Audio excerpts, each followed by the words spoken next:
Hello, everyone, and welcome to my second ever stream. I hope everybody is as excited as I am for this evening because, of course, this is a very special moment. There's a new expansion that just released for the Lord of the Rings Online just this day, so I'm very excited to get into it. I've kept myself completely blind.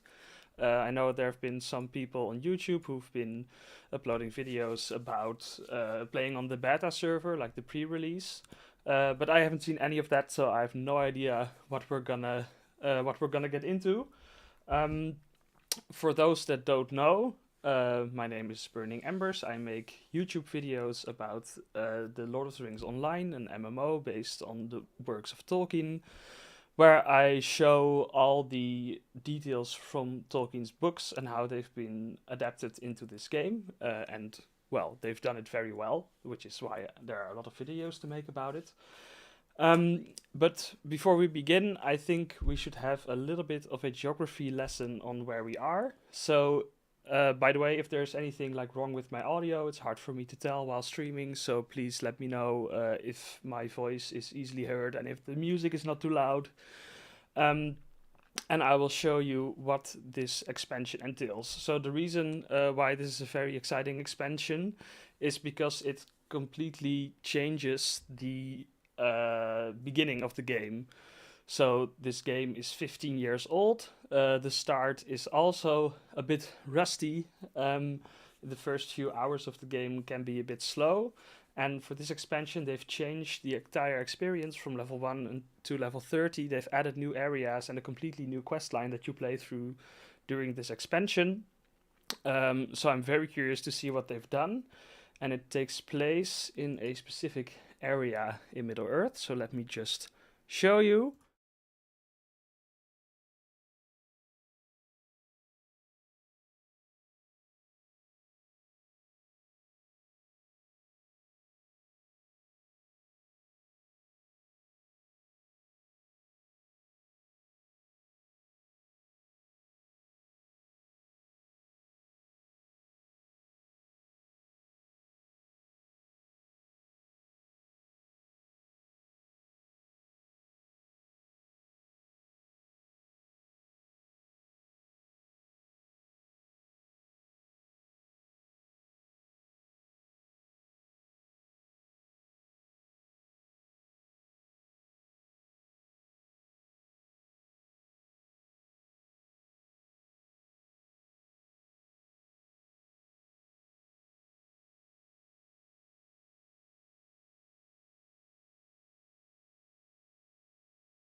All right, there we go. Now you should be able to hear me. Sorry, small mistake in the the OBS side of things. I forgot to add an audio source for this overlay, so you should be able to hear my voice now. Sorry, I was explaining something. So I wanted to talk about the region that this expansion is taking place. So this is the world map of the Lord of the Rings Online as it is now. The starting areas are all around here. Here's the Shire, Bree, Rivendell, and the Fellowship follows this route all the way to Mordor. And this expansion takes place in the old part of what once was a human kingdom. So most people know the Kingdom of Gondor in the south, where Aragorn becomes king at the end of the Lord of the Rings. But there also used to be a human kingdom like that up north called Arnor. It was in this region and it looked a bit like this. So these three colored regions together make up Arnor. And when the last king of Arnor died, his three sons divided the kingdom into three pieces called Arthedain, Rhudaur, and Cardolan. They of course still work together, but they were three separate kingdoms in a sense. But then slightly to the north, the kingdom of Angmar was ruled by the Witch King, and he tried to attack all these regions, converted Rhudaur to evil, and eventually Cardolan and Arthedain fell. And the area that we're going to be exploring is Cardolan. It's this green area over here, as we'll see once we start getting into the expansion. So I'm sorry for the mistake with my audio. I hope there will be no further issues like that this evening. And now that everybody knows where we're going and what we're up to, I think it's high time that we start this expansion. So, because the entire starting area has been revamped in Lotro, we have to decide when in the character creator if we are going to start this campaign or start the classic campaign.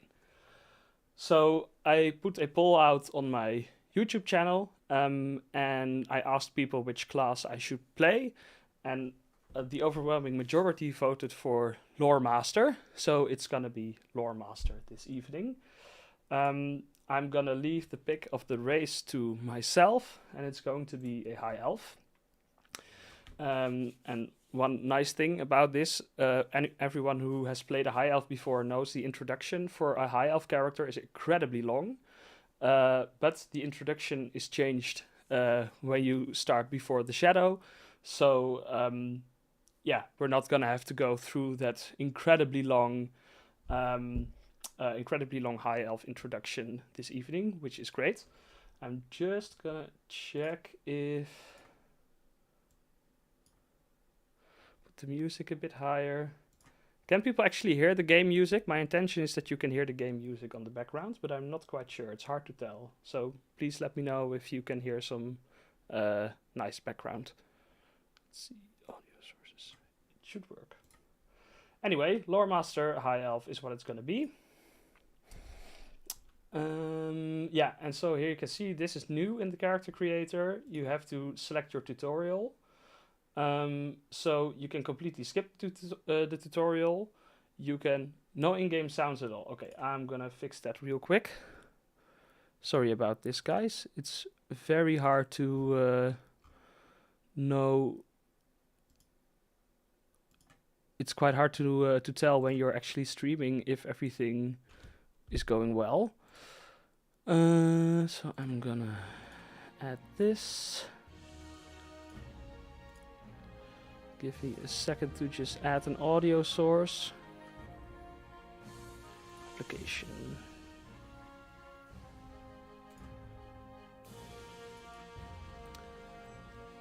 Now you can hear it? It's working?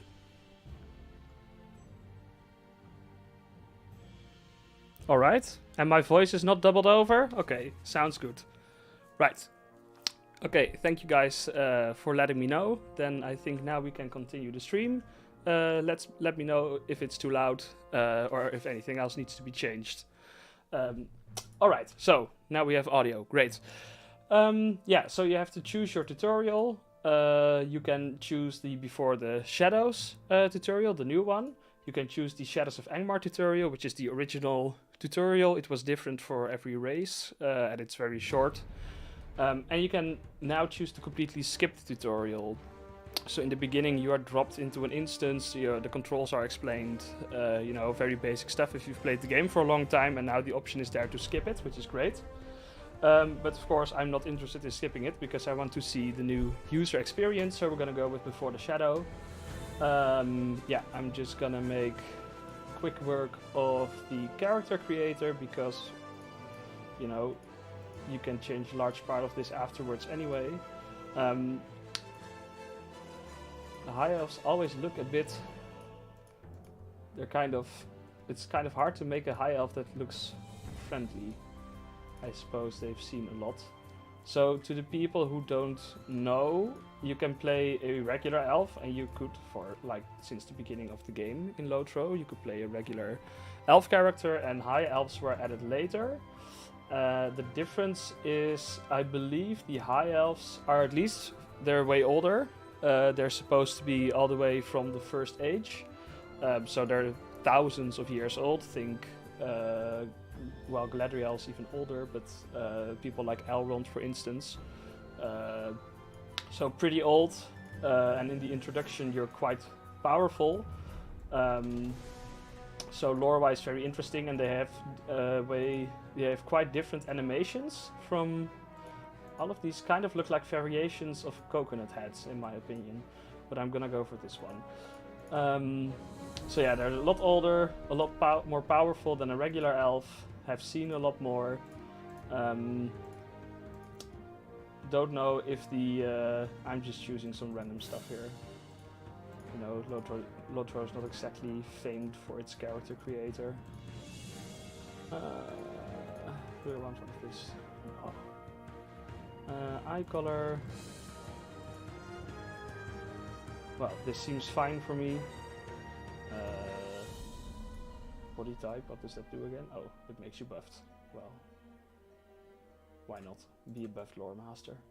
So yeah, you can choose some backgrounds, some pretty cool backgrounds actually, if you've read the Silmarillion.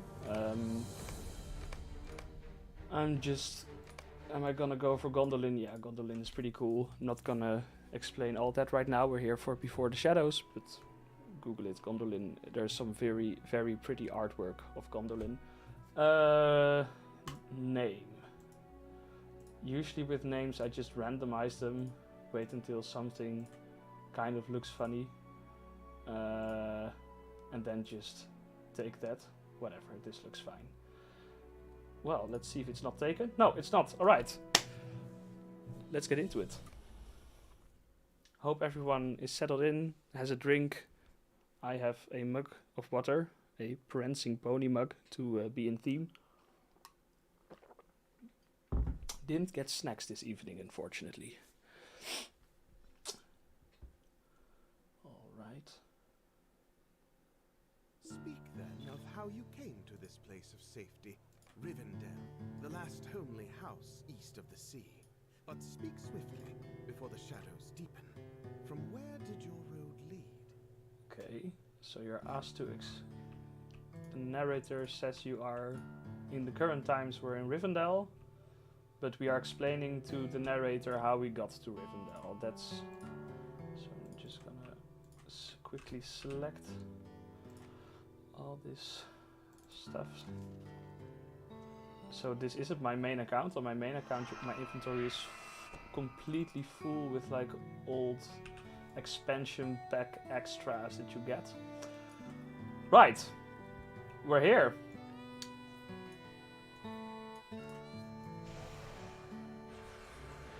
And where are we exactly? In Mossword, it's called. Okay, yeah, so to give you an idea where we are, like on the map, we are in Eriador and this is Cardolan. So normally with an elf you'd start here, quest through this area, go to Breland, quest through Breland, and then through the Lonelands. Hey, they updated the map for this. That's new. And then onwards to level 30, but now we are in an area called Swanfleet. And let's have a look. Welcome to Mossword, traveler. Ooh, the guard is voiced. Can see from the road dust of your clothes that you have traveled a great distance to be here. Mossword will gladly put you to work if you're willing. Alright, immediately talk to Geralt. They added a character called Geralt. That's a bit on the nose. I see Geralt My god, okay. Did they also give him long white hair and 2 swords? For those of you who haven't watched The Witcher, the main character of The Witcher is called Geralt. Spelled exactly the same way actually, so I'm pretty sure that's intentional. Shit. Ah, a ranger comes here. Well, of course rangers come here. Quiet village. The blacksmith. Alright. So, it's quite calm, this.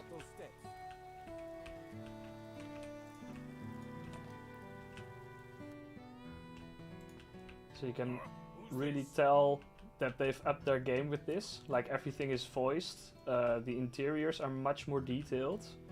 And that's really, if you've played Lothro a little bit, like the more recent expansions like Fate of Gundabad, and the more recent maps like the Yondershire, they have like noticeably better interiors compared to the rest of the game. And there's a lot more voice acting over there as well.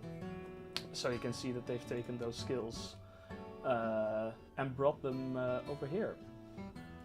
So see many adventurers in Mossward. I suppose Meneldir counts. they got some groovy music going on here as well. Well, what are you then? I was a ranger. It is quite different. Everything is voiced, that's insane. You won't find a better smithy for miles around, friend. Put your gear on the counter, and I'll fix it up for you. He's gonna fix my gear for me. Won't cost you anything, friend. What should we call the bear? So you can name your animal companion. A lore master is, by the way, a caster class, basically your stereotypical wizard, for those who don't know. And you can summon a pet, which will attack stuff for you. And you can name it. So if anyone has a good suggestion, feel free to shout in the chat. No weird stuff, please. Ooh, staff upgrade, thank you very much.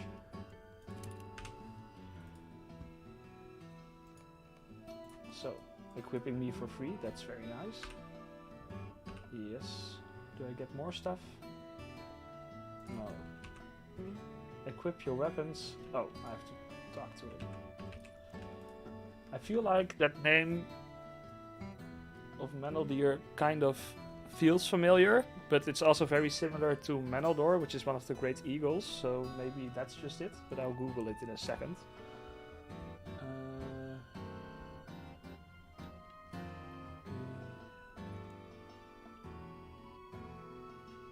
Considered what should be said of your past.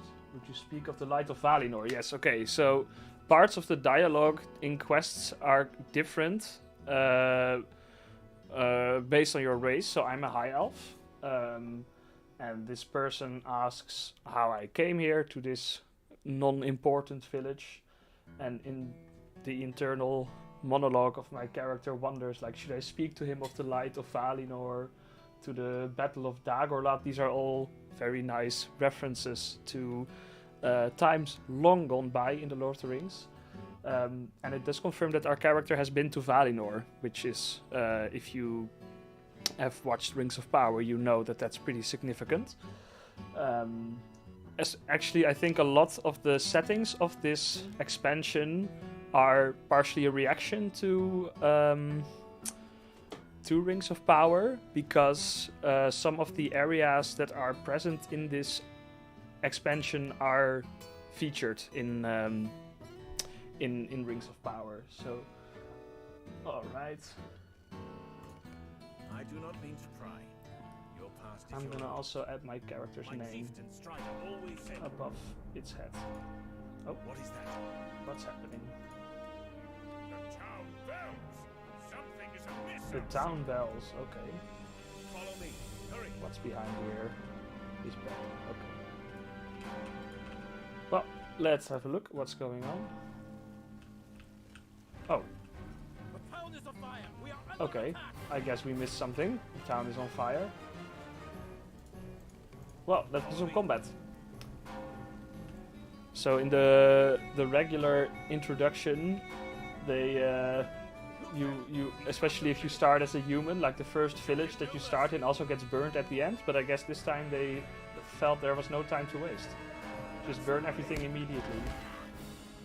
Why do I stand so close? I don't need to be so close.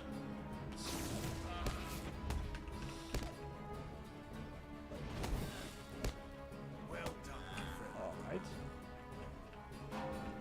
Okay. So obviously they are using this sequence to just show you other controls.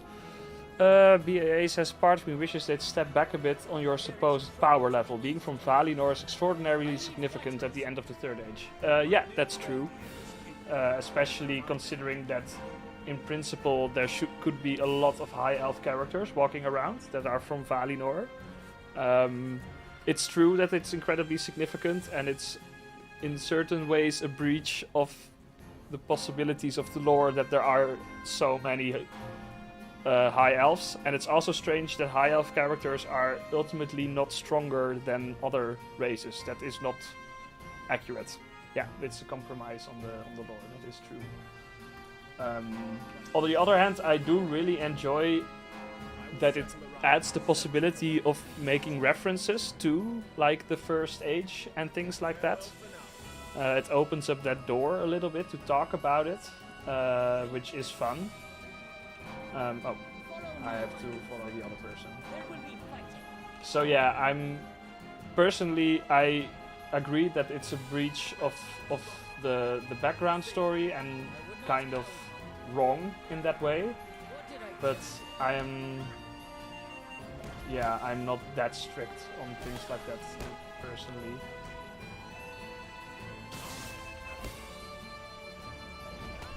But yeah, power levels in Lotro are definitely one of the things that are hard to reconcile with the world. That's absolutely true.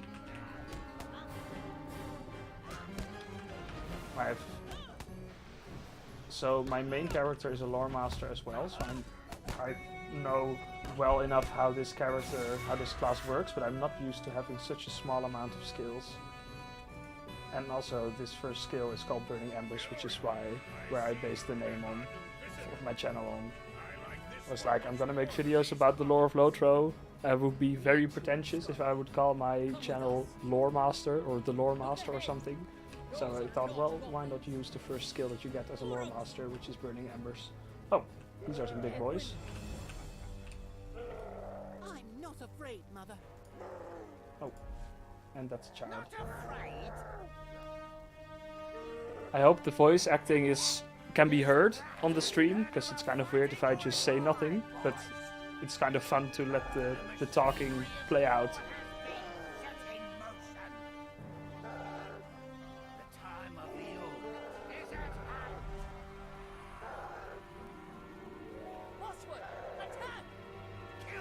Oh, who do we get with it? Oh, okay, he's coming.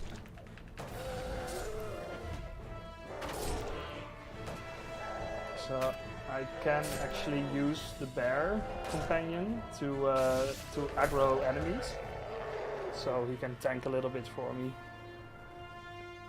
I can force enemies to attack my bear. If I had a better sword, I could have slain him myself. Alright. I wasn't afraid. Oh, Tegwin. Big boy. Okay. What do you make of this?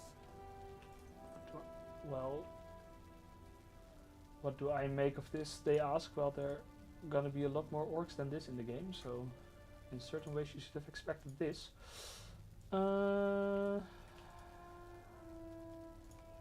and they have a white hand symbol on them, so these are in service of Saruman, these Uruks. What do I get? Equipment selection box, novice, milestone skill. Okay, you get stuff a lot faster in this introduction. From, I think, if I... Oh, look at that. A lot of other people playing. That's great. So now we are in the world proper, I think. We've left the introduction instance and we're immediately getting bombarded with deeds and quests. I think we've got some gear. Well, I would like light armor, otherwise I cannot use it. Holy shit, okay. Oh, this is all the stuff that you normally Yeah, so this is stuff that you normally get when you play a high elf. Because you are from... In the high elf introduction, you essentially go to the Battle of the Last Alliance, like the battle that's at the introduction of the Lord of the Rings.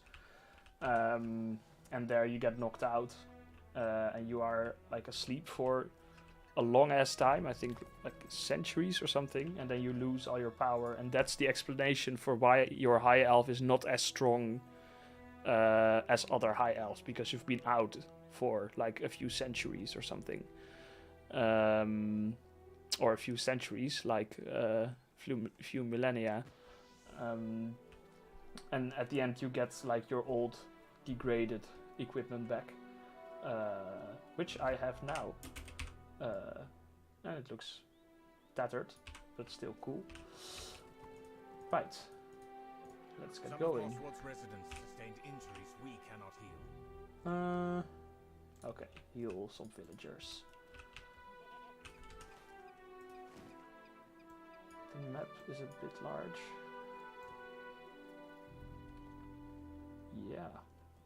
So this area is called Swanfleet. I believe that this region over here, Caras Gelebren, is supposed to be the main city of the elves when they were still in Eregion. So that's the place where Celebrimbor is in Rings of Power, I think. So I'm very excited to see that, but we're not there yet for a little while. First we have to heal all the people over here. And yeah, I like the look of this place. I feel they've combined like several style elements from other maps in here. Like some ruins. This looks a bit like from Dunland, this tower up here. These houses are obviously kind of Breland. The foliage is a bit more Eregion, so they've Mossword is a quiet town. level It has 4. always Okay, been a well, quiet just accept town. everything. Looks like there are also some quests way over my level Could here. I speak with you a moment? So yeah, I don't think that Mossword is a place that's mentioned in the Lord of the Rings. I can check that real quick. But I'm pretty sure it isn't. No. I'm pretty sure it's not. While I'm googling away. And no, I was also right about the Ranger. He is not a mentioned character in the Lord of the Rings. His name just reminded me of the Great Eagle. I'm supposed to be healing people. Where are they? Oh, I'm walking right past them. It's really fun to see so many people here. Everyone just exploring, enjoying the expansion. You are an adventurer. My husband was once like you. This music is also pretty great. Okay. Well, let's see if he left something behind. A scrap of parchment. And it's in black speech, so I have no idea what it says.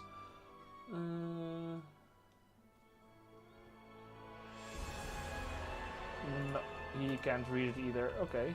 Some rangers know how to read black speech, or a little bit of it.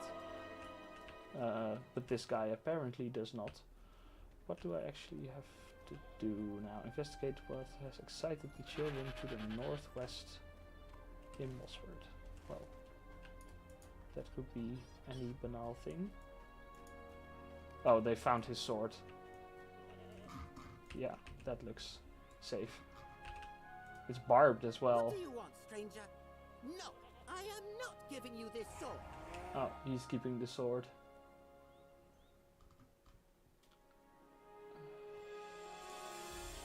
Okay. Find the defeat circle. Oh, there's some other quests here as well. This cow is slightly perturbed. Well, now he's not anymore. Anxious chicken.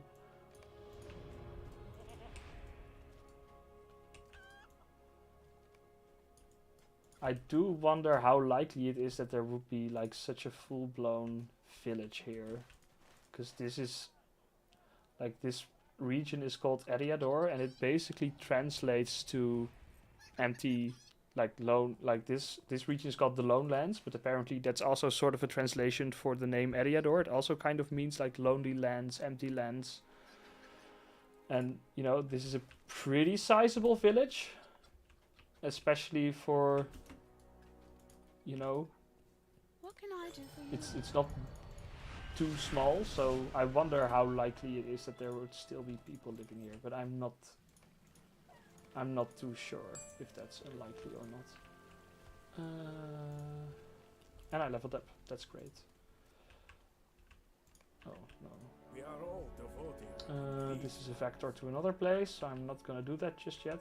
Oh, the guard has a quest. What does he want? I've heard there are many uses Collect to which feathers. unassuming Okay, objects that's might be doable. put. So let's go out into the wild.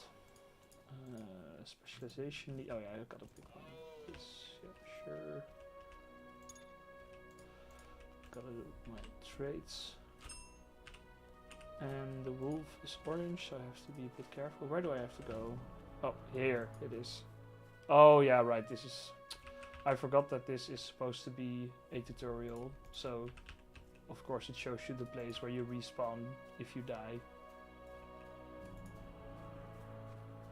This is kind of clever. So this child wants to be an adventurer, so he asks you to explain the things you do as an adventurer, which is of course a very convenient tutorial moment for the game. So I see what they did there. Yeah, I'm not interested in this.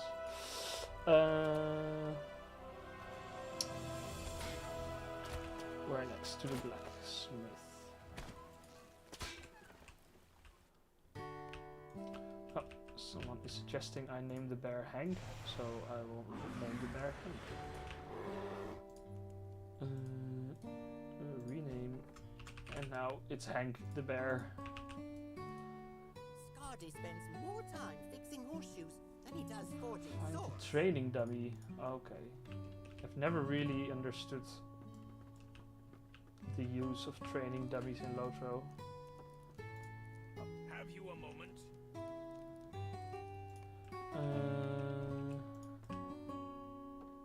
Say training dummy located outside the blacksmith. Okay.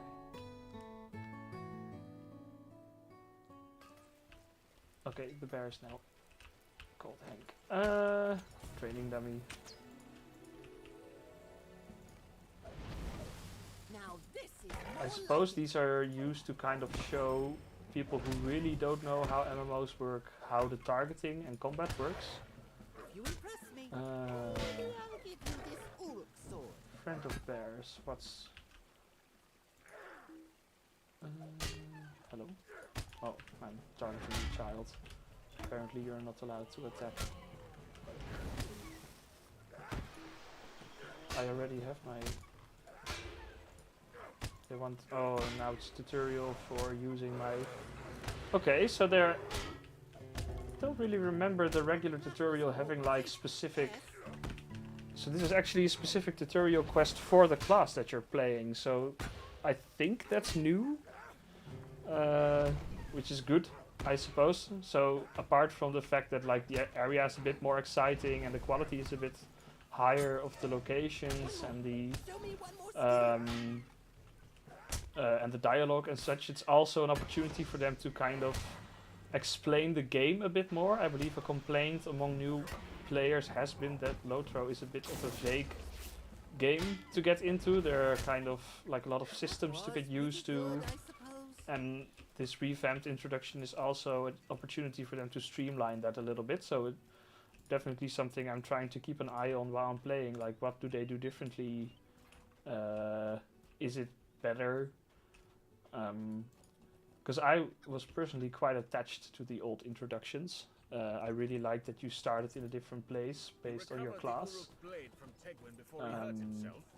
So I'm curious to see how this goes. What does he want?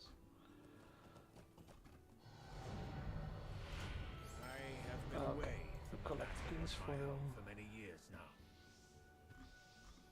Okay, so we're gonna get some medicinal herbs to help heal the village a little bit. I keep on accepting side quests and then forgetting to do them, so... Left our defenses in a terrible state. This map is bugging me out. Yeah, collectathon. There we go. Does this look nice, this place?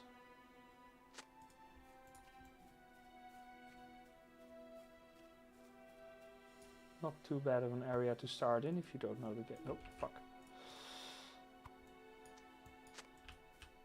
So we're just collecting some King's Foil, the same weed, of course, that Aragorn uses on Frodo's shoulder wound. To heal some injured people in the city, I suppose. Okay, so I've collected that. Let's see if we can do a few side quests, because at some point this main story is of course going to be out of our reach, so I'm gonna have to do some side quests if I want to be able to keep up. Oh, we have to defeat some beasts as well, so I guess let's just do that.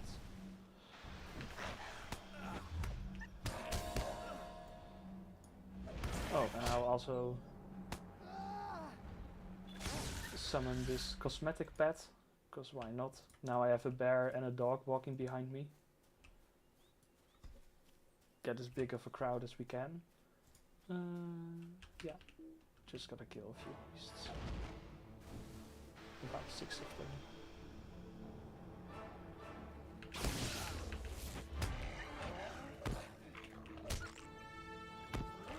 Yes. Let's see what we're looking at over here actually. So, what's also a nice thing to note about this expansion is a thing that the developers of Lothar are really trying to do is connect a lot of areas with one another. So they used to have a lot of loading screens or places where you're kind of being teleported if you go to a new area. So one thing, for instance, this is the starting area of the elves, and you could go through this path and then you would reach the Shire, the starting area of hobbits, but it would be a loading screen because they are geographically separated from each other. And a little while ago they added the region called Yondershire to connect them. So now you don't have a loading screen, you can just walk, you're not teleported. And they did the same thing with this, because this road, it's called the Great South Road. It's actually quite significant old road. It runs for a very long way southward. It's even, if you look on the world map, it's even shown, this dotted line. And it used to stop here in Breland in the south, and now it's connected from Breland. It even goes to the Lone Lands, and I think you can even go to the Shire from here. So this region really is a connecting hub, and you can follow it. It's called the Greenway in Breland because it's old and overgrown with plants, so it's green because there are a lot of plants on it. And it goes all the way south to Swanfleet, where we are now, and then you can follow it all the way to Enedwaith. So how far would this road go now? Pretty far. I believe it's supposed to stop. The official Greenway stops at Tharbad, this place. This used to be a city, but it continues on here, and it's one continuous road all the way to Isengard. Oh, I'm being attacked. So that's another interesting thing that they've done with this expansion. They've basically filled in quite a big gap in the map of the Lord of the Rings online. So the world is just getting bigger and more connected all the time, which is really cool. So, you know, you can literally walk to Mordor uninterrupted. I believe there is a video on YouTube of someone who actually did it. I believe it's like it's like a 4-hour walk or something in game, because you go through like a ton of regions, and yeah, it's just getting more connected. You can walk to Mordor. I believe you can follow Bilbo's journey all the way to the Lonely Mountain from the Shire without having to go through a loading screen. So yeah, that's just really, really cool if you're into that sort of stuff, which I am. Oh, another lore master. Okay. Anything else we have to do here? Yeah, there's something nearby. My loot is all over there. And there at the back, we're looking at Enedwaith. And this place on the map I'm also curious about. It's called the Store Vales. The Stores are one of the 3 families of Hobbit. And I believe from the limited amount of pre-release hints that I've seen, there is supposed to be a sort of old Hobbit settlement there. I don't know if there's actually Hobbits living there at the moment. We'll see, I guess, when we get there. But I'm very curious about that. What are we supposed to be doing here, actually? Should probably look that up. Scout beyond. Oh, I just have to stand on this hill and click on a button. That seems doable. That waterfall in the back over there looks awesome. That looks really nice. I think we'll be getting there sometime. I mean, the odds of us actually getting getting far in this expansion tonight is not that big, because this expansion takes you from level 1 to level 30. That's quite a long journey. But yeah, there's already a lot of stuff in the distance that I'm really interested in seeing. And well, you hope that that also works that way on for new players.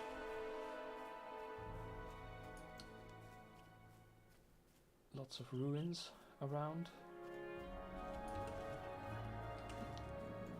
Don't really see any birds. We're supposed to kill Kraben, like those birds that were spying on the Fellowship before they went into Moria. And they're supposed to be out here, but I don't see any of them.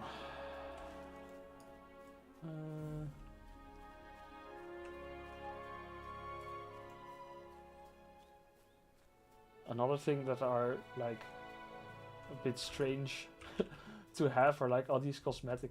Oh, what's this? It's a grouse. Or like all these cosmetic pets that you can have running around. They're kind of like unlockable pets that don't do any combat. They're just there for fashion, essentially. And I currently have a corgi running behind me. But I believe there are some truly ridiculous pets out there. Where the hell are these birds? How hard is it?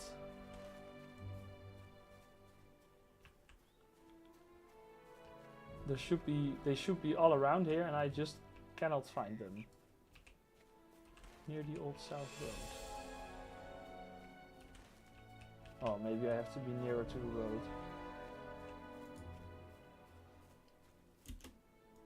Oh yeah, this is like... See how fashionable the running animation of this high elf is. It's like... Oh, there's birds. Oh, and there's a river there as well. Let's have a look there. You're in luck that lore masters don't really have a shouting skill like some other characters, because they scream really loudly. But they scream in Elvish, which is pretty funny. That's been added. Now we're just gonna kill some birds. And then we'll have a look at the river, because I'm curious what it looks like. You can really tell.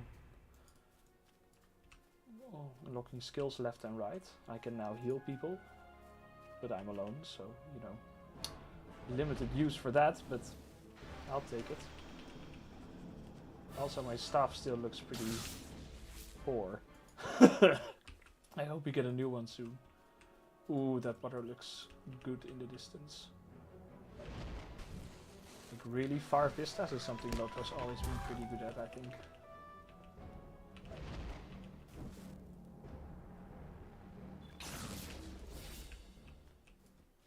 A wild goat.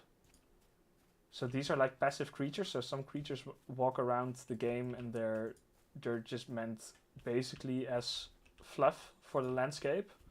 And normally you can kill them, but I believe high elves cannot. So this goat that was walking around over there, I can't kill that goat, because high elves are supposed to have this increased amount of respect for nature and stuff like that, so I'm not allowed to kill passive animals. Which is fine, because they don't give anything at all. I'm looking for... I can kill other animals though, like this bird over here. I need 2 more birds. Alright. And I also have to find Geralt's boot. Apparently he's lost his boot. And I feel bad for him. So... we'll find his boot as well, because that's right next to the river. And we're close to the river now anyway. Can I already open this? No, have to be level 5. But then I get a horse whistle for like 24 hours, which will make this traversing this map a little bit faster. So this is the Old South Road that I was talking about.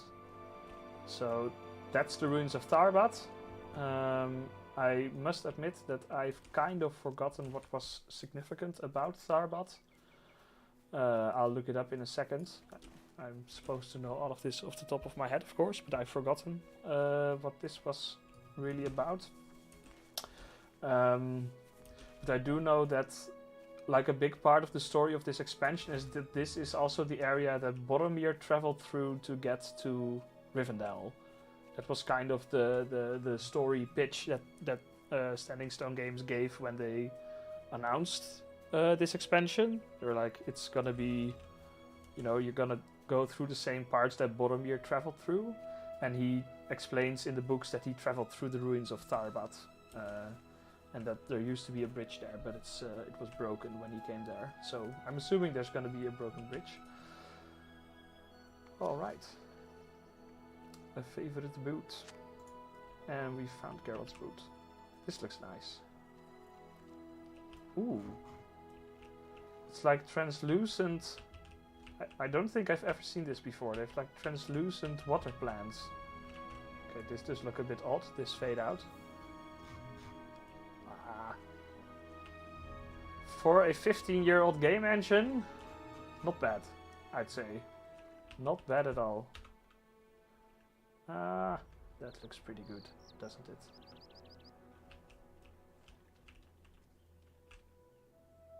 I'm gonna take a screenshot of that. That looks pretty good. Alright. We've done basically all the side quests that I had on my tracker, except one that's right next to Mossworth. Oh, they also added the elvish name of the Grey Flood. And the rivers over here. That's nice. That's pretty nice. This is like a big river delta. Really curious to go through there. Alright.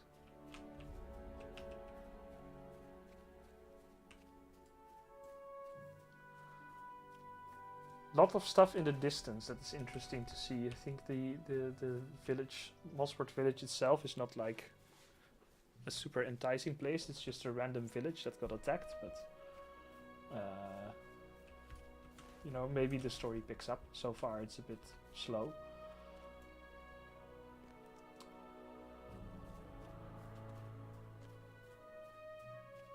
Just enjoying the views here.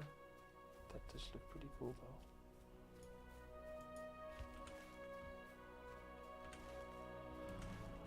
So I mentioned this hobbit village over there. The reason that it's not too strange to think that there are hobbit settlements near here is because hobbits didn't always live in the Shire. They used to live here.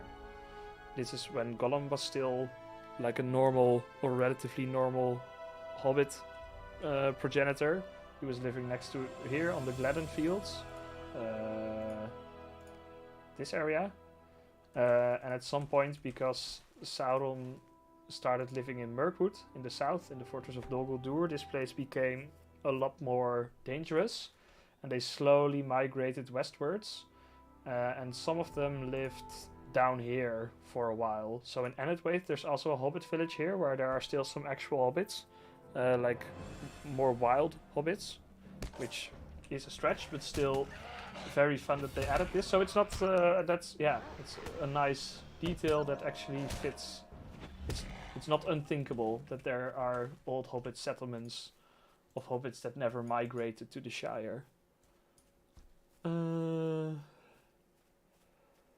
Do I think I will find hints of Boromir being here? I don't know, maybe. It kind of depends on the timeline, to be honest. If we are here before or after Boromir, because Boromir arrives right, like, I believe like a day or something before the Council of Elrond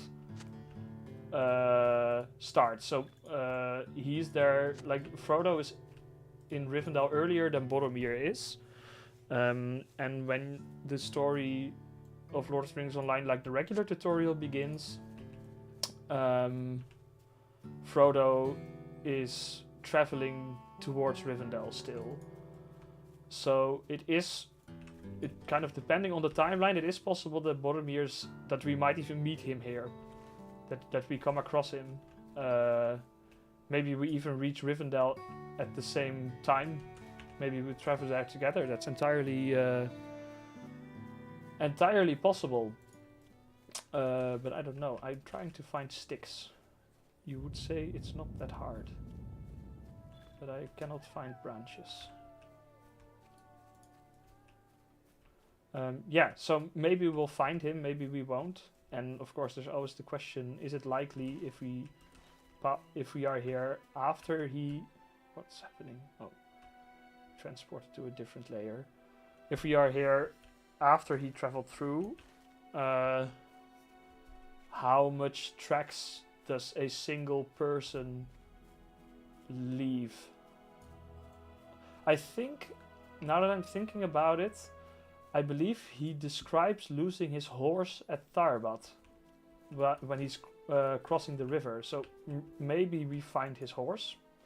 Wouldn't be the first lost horse that we find, because you can also find Bill the Pony wandering around the entrance of Moria after the Fellowship abandons him there. So maybe we'll find his horse, or like signs of him crossing the river over there. That's possible.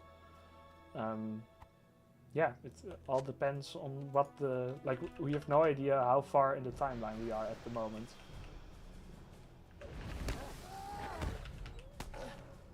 Got this move, because I need this branch.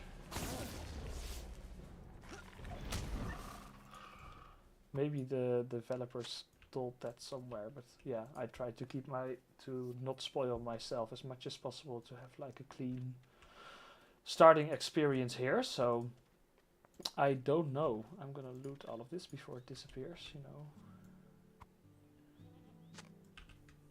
Did I equip that better? No. I'm still using the weak staff. That's kind of dumb. But it's still a stick, so that's great. There you are. Let us see those feathers. But such musings More will have to stuff. wait. Winter is approaching. Alright. Let's turn in all the quests that we got. The music in this place is really soothing. Thoroughly enjoying that. All appears quiet. That is good, but I will not relax. I wonder how long we will stay in Mossword. There's quite a lot of quests here.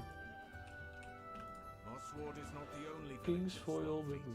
What The do you stable want? master can help you check on the others.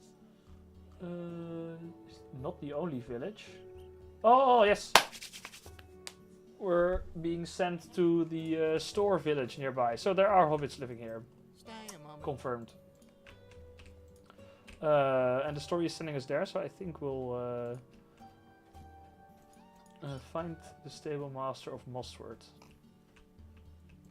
I'm gonna just real quick hand in all these quests that I have here, and Hello then... there. Oh, we can actually go somewhere. It's... Where will we be sent? Over there. Okay, yeah. I'm just gonna turn in these quests, and then... What's this over here? The back entrance.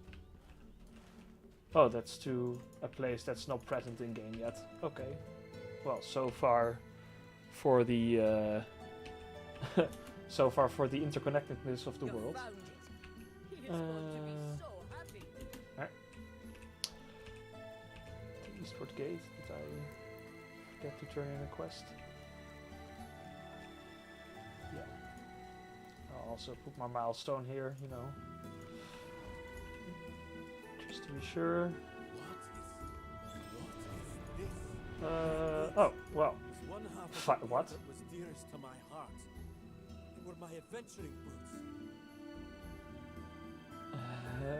He wants to give his boot to a hobbit. I don't understand. Oh. Oh. He settled down and he threw away his adventuring boots because he misses the adventuring that he used to do. And he wants the boots as far away as possible. Well. So we're gonna... Yeah, so you might be confused at hobbits wearing boots. The Store family of hobbits, so you have 3 hobbit families. You have the Fallowhides, the Stores, and the... What's the other one? Oh. Thank you for these branches. I will see to making use of them. Perhaps What's the other one? Fallowhides, Stores, and... what are they called? Google is your friend.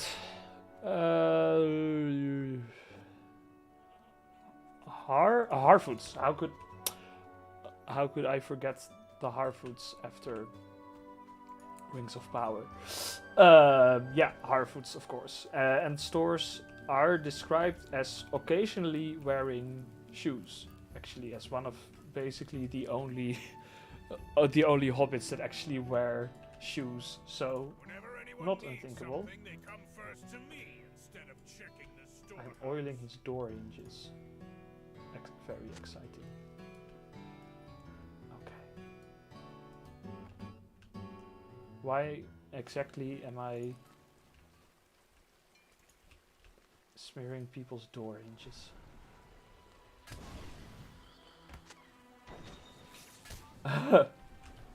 Apparently a village complaint is that all the doors are squeaky, so you know, real heroic stuff over here.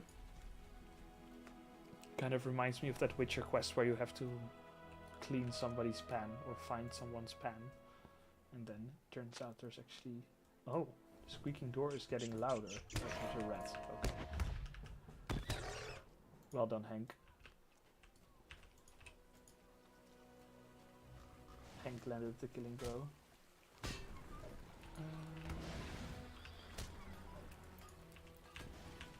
Okay, good enough questing over here. I want to see the hobbits.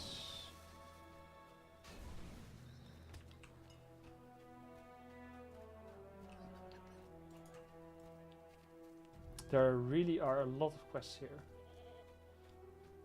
They'll be intending for you to stay here for a little while, I think. Okay, but that can't stop me, because I can't read. We are going to the hobbits. Oh, oh. The sun is setting. Look at that nice sunset over there. Alright. Hello there. Okay, so this is not a swift travel, so we'll have a chance to enjoy some of the scenery as we get transported to the village of the hobbits. So these people are in contact with the hobbits, that's interesting. Oh, that looks pretty good over there.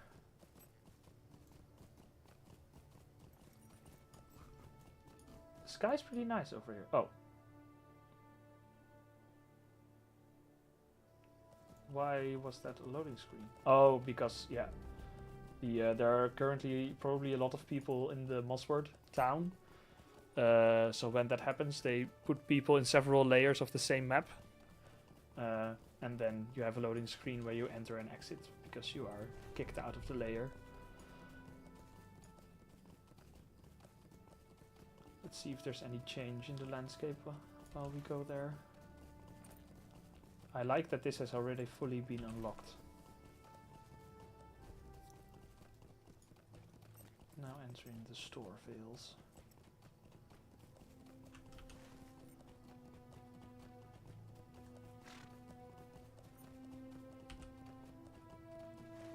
In the meanwhile, I'll look up what the significance of Tharbad was exactly. Uh-huh.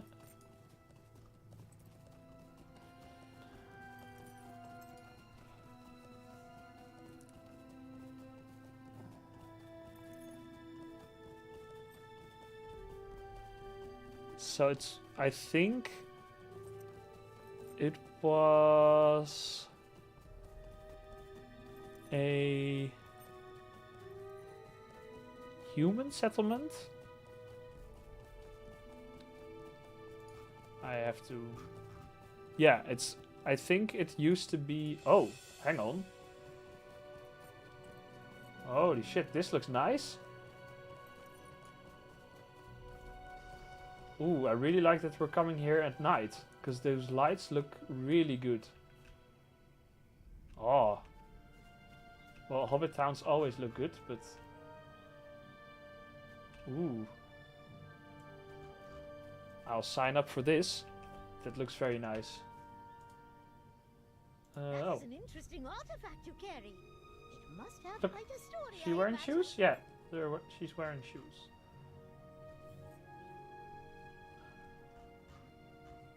Okay, well, she's interested in the shoe Welcome apparently. to Gregor, finest of the villages to be found in the Stour Vales. So we're warning them about the orc attack, I think. Is this the mayor's house or is this just a random house? This does look great.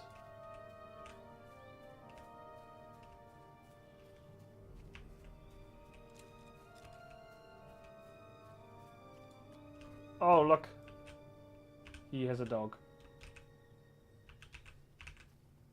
And that's a pretty cute dog. Hello, sir. What's that? Goblins in Uruks? Uh-huh. Not believing me? Oh. Oh, some of our hunters are missing. And they also need food. So we have to kill beasts, collect meat, and give it to them. And so we shall. This place is called the Stour Vale, so I wonder if there are like several hobbit villages here. That's cool. Would be a bit of a stretch if that's the case. Story-wise, it would be a bit of a stretch. Am I already level 5? Yeah, I should be able to...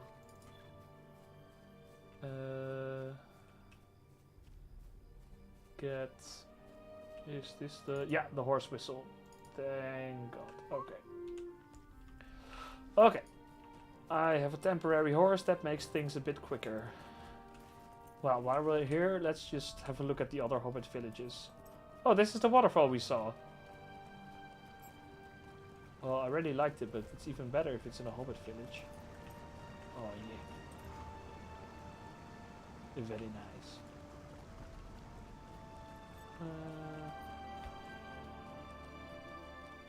Knickerbockers. Oh, these count for the quest. Well, let's kill them then. So, I think most people know, or at least people who've read the Lord of the Rings books know, but this creature is called a Knickerbreaker, and they were called that by Sam, I think, because they, after they leave Bree, they travel with Aragorn through a swamp, the Midgewater Marshes, and there are a lot of noisy bugs at night, and they annoy all of them with their noise, and they make a neek break sound, and that's why Sam calls them Knickerbreakers, and Lotro has incorporated that as enemies. So there are several regions in the game where you'll encounter bugs called Knickerbreakers, and that's a name given to them by our dear own Samwise Gamgee.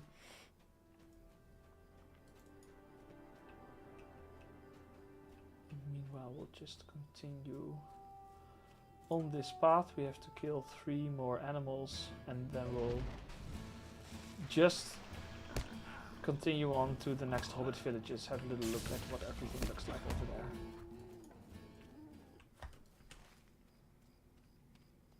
Just follow the road. The road is always safe, you'd think.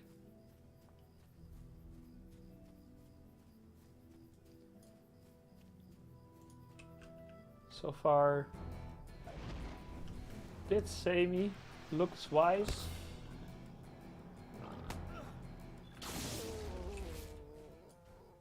I think this is a pretty mellow start to the game, I think.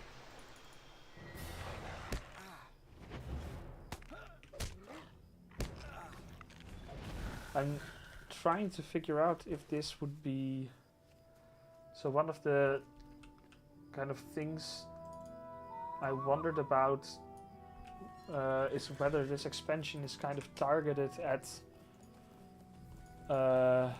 new players or at existing players. And on the one hand, it would make sense that it's targeted towards new players to like streamline the starting experience and stuff like that. But on the other hand, it's not a recognizable place to be in for someone who doesn't know this game very well or the Lord of the Rings very well. It doesn't have a lot of recognizable characters at this time. Oh, look at this. So I would imagine that that could be a bit confusing. But you know, I don't make the game. Is this... Where's the village then? I see an entire hobbit village above me. Are they hidden? How do I get up there?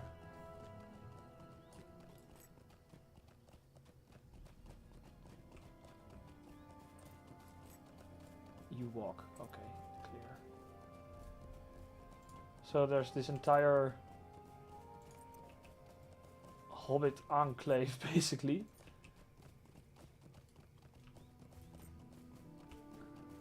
Ooh, this is pretty cool looking.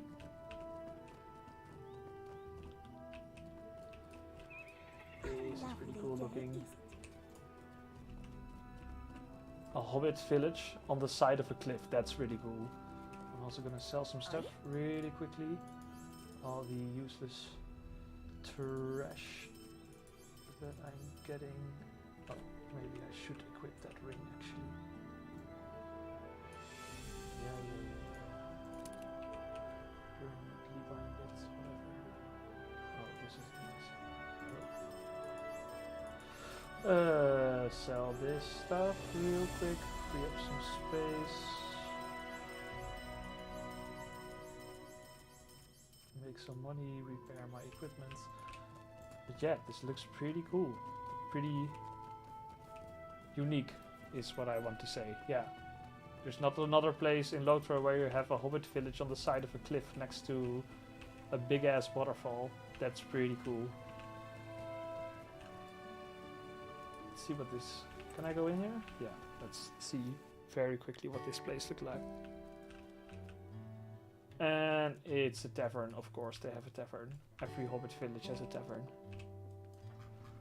You can see they use the, the Yondershire, the newer Hobbit Shire area, also has a lot of like taverns which look way better than the old ones. Like, so they look exactly like this. They look really big, lots of ambience, lots of dancing hobbits around.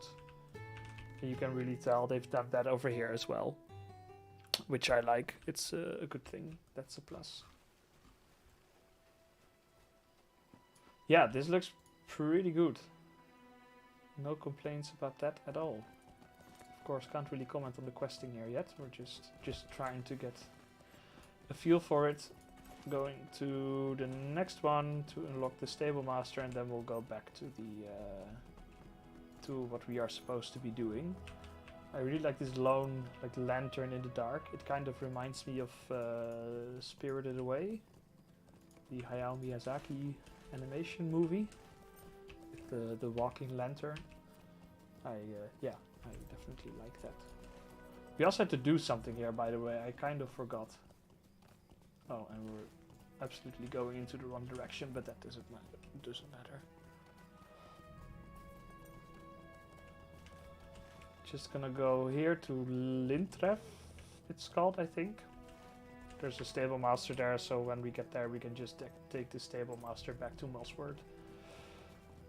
More hobbits. Orchard.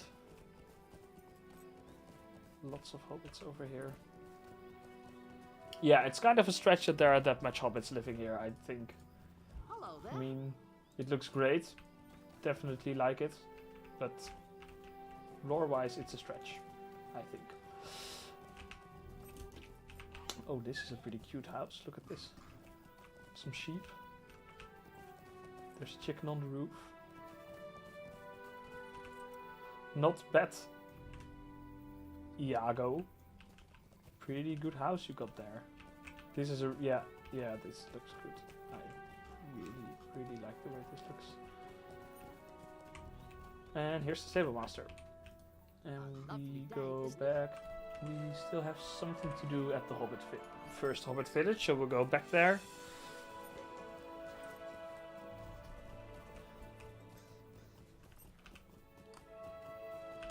And of course, I don't really know why I can't fast travel. I'm pretty sure this is a premium Lotro account, judging by the inventory space I have. So, not quite sure why I can't fast travel in this. But that does make for a rather pleasant visual journey. So, drink some water.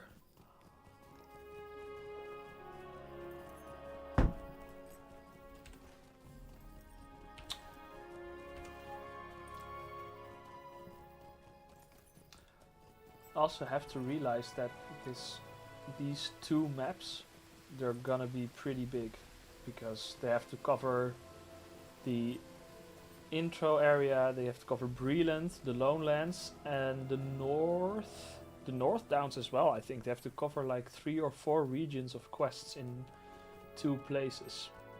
Hello Serif, welcome. Welcome to the stream. We're playing the new Before the Shadow expansion, so feel free to roll along. Just doing some side quests, getting on with the main quest, and just having a little look around. Currently exploring the small hobbit villages over here, and they look pretty good, as hobbit villages always do. So that's pretty nice.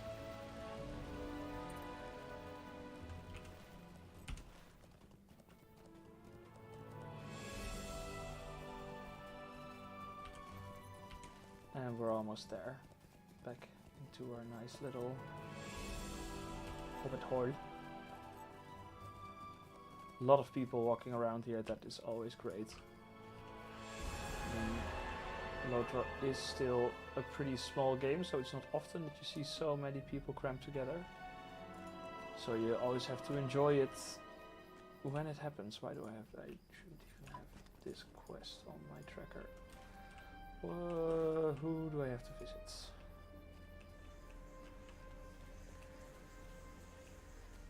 I have to... Choice gets me to... in his shop. Oh shit, we did have to go into... Oh, it's the butcher. Okay, yeah, then we're gonna go in there. Let's see what this looks like on the inside. Okay. I admire this butcher's courage for having a carpet on the floor when he is a butcher. These cuts are choice indeed. Okay, Meneldir came here. Our ranger friend.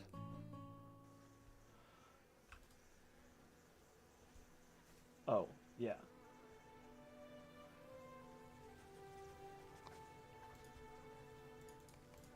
Right. Meneldir has put me back to the task that I was supposed to be doing. Oh, we actually have to go to the other hobbit villages now. Okay, so we did a bit of double work there. Unfortunate, I would say. Not very efficient. So yeah, we're gonna go take a ride back. Oops.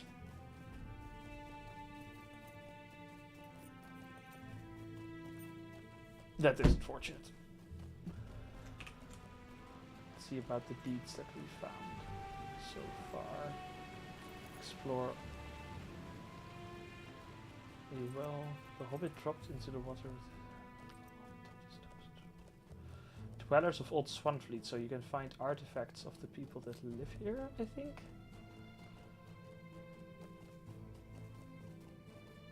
With a little flavor text about... So we found an old fishing rod next to the hobbit house, next to the water, just a moment ago. And it has this nice flavor text of a hobbit settling there, doing some fishing. That's pretty nice.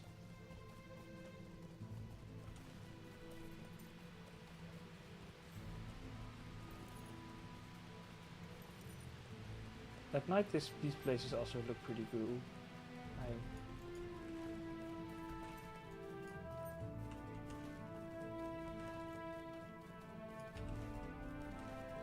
Right, back up the hill.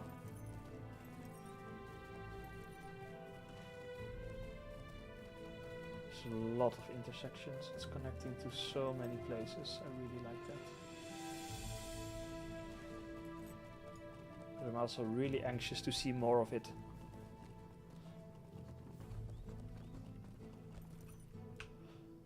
And we're back to our little... don't think I've ever seen a hobbit tower like this before.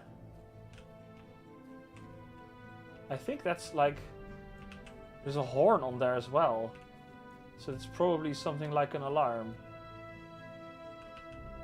That's pretty cool. Okay. Find a partner in crime who will tell me of recent events in the Storvales.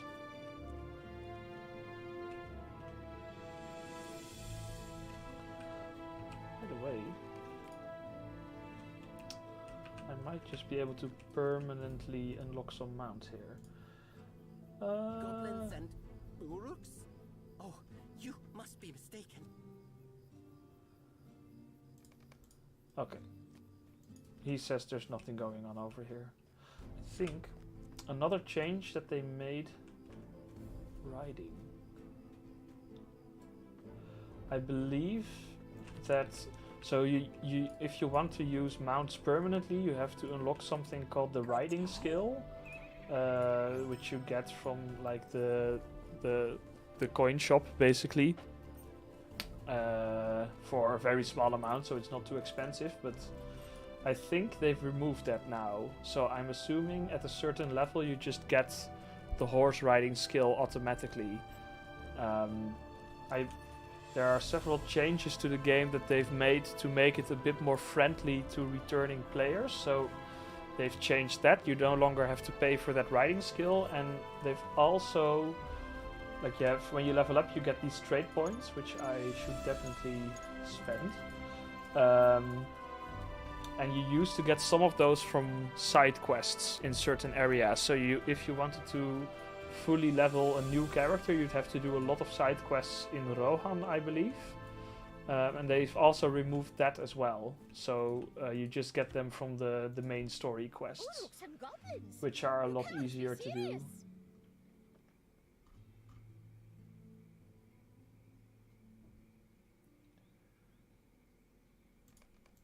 So it looks like these hobbits are not too keen on the other hobbit villages.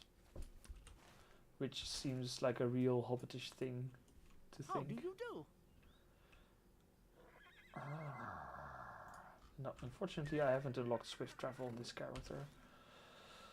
So we're gonna take the ride back again. That's gonna get annoying.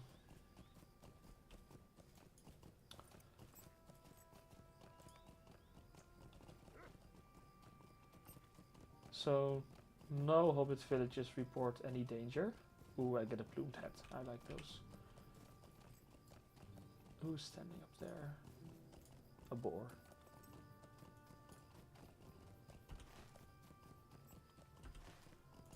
Then I am curious if the riding skill is still in the Lotro store. I believe they changed it, but... no, it's still in here.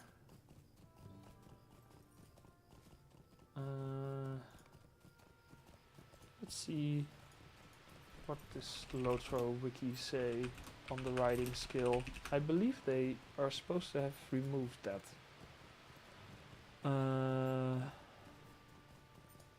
Well, maybe not then. Maybe I'm mistaken. That's a shame. It's quite a common complaint of people who play Lord of the Rings Online for the first time, that they're kind of annoyed that they're immediately pushed into getting that skill for points, even though you don't really have to. Like, those points, you can pay for them or you can grind them using deeds, and it's a very small amount, so grinding them is definitely not undoable. Actually, it's quite easy. But it is a common complaint of people that that's like the first moment where they realize that Lotro has quite an aggressive cash shop. So I would say that it might be a good thing to remove that feature, but maybe they haven't. Or maybe you get it way later in the game or something. I believe if you were a subscriber like way back, then you'd get it for free at level 20, but that seems a bit late to me to get a riding skill level 20, so I don't know. But for now, I guess we'll just be using our borrowed mount or walking around. I believe like these high elves also do a flip occasionally when they jump over things. I haven't seen it yet. Well, it seems these are strange days indeed. Oh, one of the hunters has returned and he has... About, stranger. Ah. He's Left caught. Lucy behind to guard the prisoner, so I could ask the mayor what to do. These hobbits say they've caught an orc. I would be very curious to see hobbits who've caught an orc. Lead on, Fran. Where does your friend hold captive this Uruk?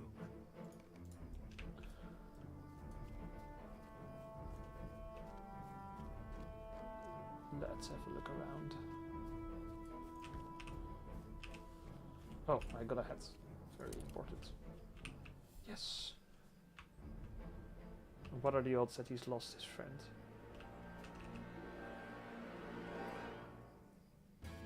And of course.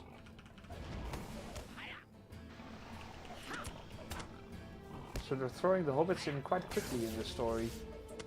I thought that would be something that came up later, but they've started pretty early, which does feed into the theory that this is meant to kind of react to the Rings of Power show, because there are hobbits in there as well, of course. So I think maybe it felt like we should probably have them in here too, even though they may or may not exactly belong here at this moment in time.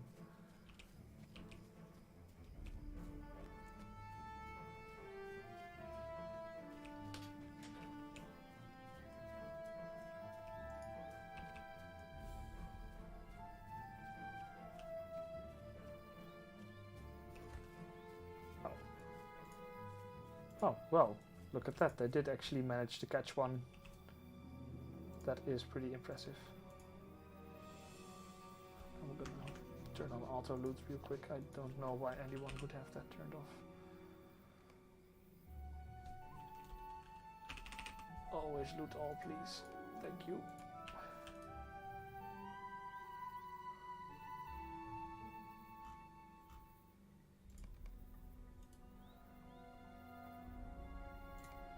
Okay. Interesting story twist. Have two hobbits capture an Uruk-hai. I don't mind that. So it is true that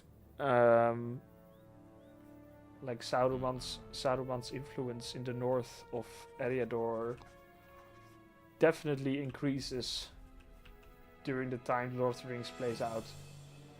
So it's not unthinkable that there's Uruk-hai in this region. And apparently these are some tough hobbits and can knock one down. They're here to...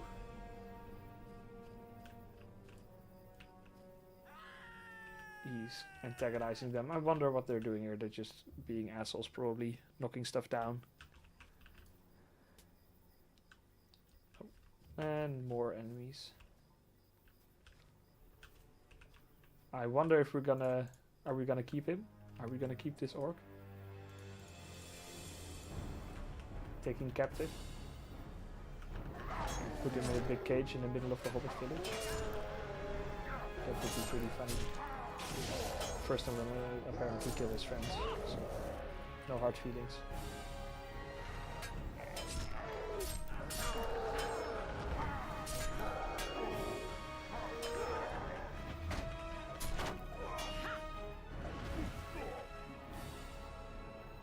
Maybe, where are we looking at? Oh, here, yeah. Oh, he's dying. I think maybe we'll start having a bit of a travel around. I would like to see some of the other areas during this stream, so I think we'll, especially since I have the horse whistle now. So I think I'll be doing some story quests, and then at some point we're just gonna have a look around the area a little bit.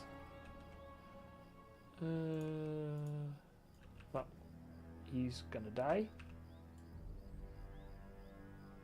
Oh, Sharku. Yeah, Sharku is the name that that the Uruk-hai give to Saruman, and I believe it means old man. So he says Sharku has made them a mighty force and they are gonna kill everybody, and Sharku is Saruman. So that's a nice reference to put in there to Saruman. And oh, Saruman, he already says it. Okay, well, that's so far for my personal wisdom. He just said that it's Saruman. Blast. Thank you for aiding my folk. It reflects well upon you. And Fun to see that these hobbits are capable of taking down an orc. Like a lump on a log. That is interesting. I cannot. Well, so this is how the Rangers figure out. Then it's really interesting how far in the timeline we actually are, because now this Ranger knows that Saruman is a traitor. Gandalf only figures it out when he is trapped by him, obviously. Return to the town square of Mossworth. Okay, we're gonna go back to Mossworth. Yeah, Gandalf figures it out when he's going there, and while Gandalf is imprisoned, Frodo starts traveling. So this Ranger, so maybe we are just starting at the same moment in time as during the regular Lotro introduction, because that would mean that would mean that this Ranger will not be able to warn Gandalf in time.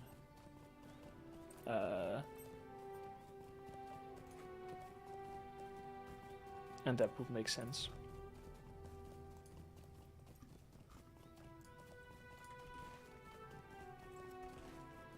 But I wonder what they'll do with this information, because it was revealed in quite a significant way. So I'm curious what they'll do with that information. It's not an insignificant piece of knowledge at this point in time that Saruman is a traitor. Like, Gandalf is not aware, no one is basically aware of that except for probably Gandalf if he's stuck on Orthanc at this moment. So I'm curious where they'll take that. So we have to get some King's Foil here. I think I'll just dismount. Go on this little tangent, and also apparently we have to kill some wolves. So just do some side quests here real quick. Oh, and discover, do I have to kill wolves? No, I have to collect something here. Yeah, so Saruman is brought. I think it would be cool if they did some more with Saruman, because he's referenced a lot in this. If you play in these regions, if you play in Breland, if you play in Region. They're all around this geographical area. There are quite a few mentions of Sauron. So it's a piece of story that's really often being teased in Lotro, but they never really. It would be really cool if we saw Saruman actually, if they like put him as a character, like not for a long match, obviously, because this is pretty far away from Isengard, but it would be cool if we saw some of him, because he is, you can meet him in Lotro. But you're probably, the first time that you meet him is probably around level 75, so it's pretty late. So it would be cool to incorporate him earlier in the story. That would be a pretty cool way to go. And unexpected. Would not have thought of that, so now I'm kind of hoping that they'll do something with that. That would be pretty cool. So far it's been a bit slow. This opening story. Okay. Done another side quest while we were at it.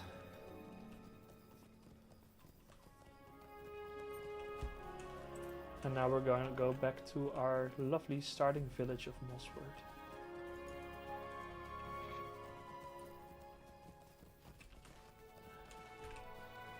It's not as nice as Archet, the other regular human starting village. I think that's pretty much the canon starting place in most people's minds for Lotro. What can I do for you? But you know, it'll do. Okay, completing some side quests on the way. Nothing wrong with that. What do I have to do here actually? We won't be caught off guard again. Supplying with arms and armor. Distribute some. Okay, the villagers are arming themselves. Will we get a big battle? Pretty good chance we're gonna get a big battle, I think. If we, I kind of hope we get a big battle, because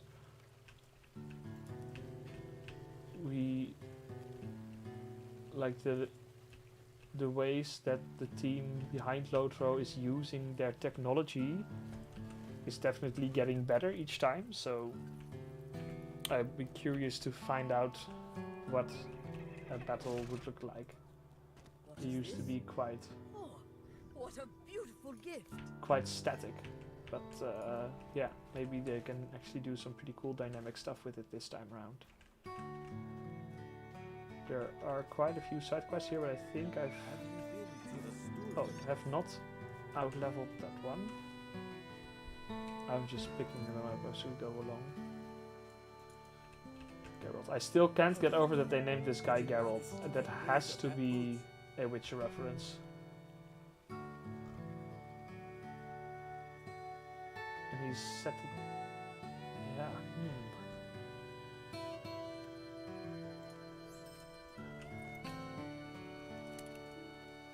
Yeah, I can't imagine that not being a Witcher reference, to be honest. Oh, there's even more town back here. Oh, oh, this is pretty nice. So he's gonna explain to us some about the, well, we've heard talk about Saruman, so he's gonna explain to us about the wizards that he knows of. Of course, know that there are 5 wizards in total. There are also 2 blue wizards who there's not much known about them. Maybe will he make a reference to them? But this is, yeah, nice to get to see all of them. Yeah, so, yeah, Saruman, most learned of the wizards. That is the idea. Unfortunately, he's a traitor. Well, Gandalf, pretty sure we all know about Gandalf.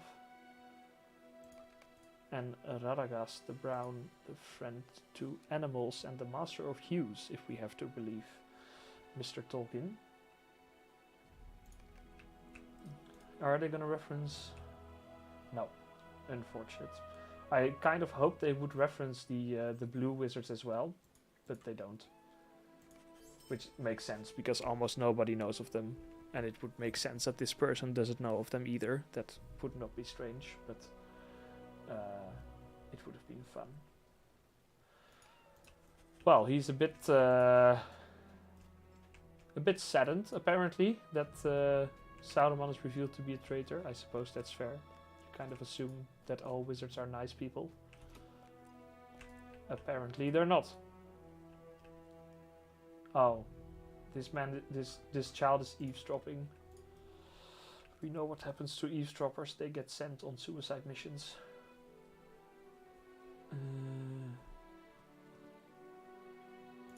Okay, we are sent back out on the road again.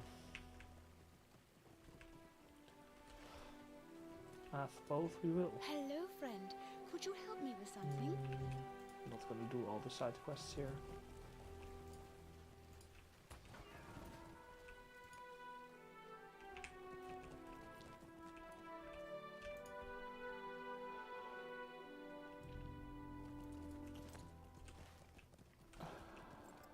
Okay, so we've entered.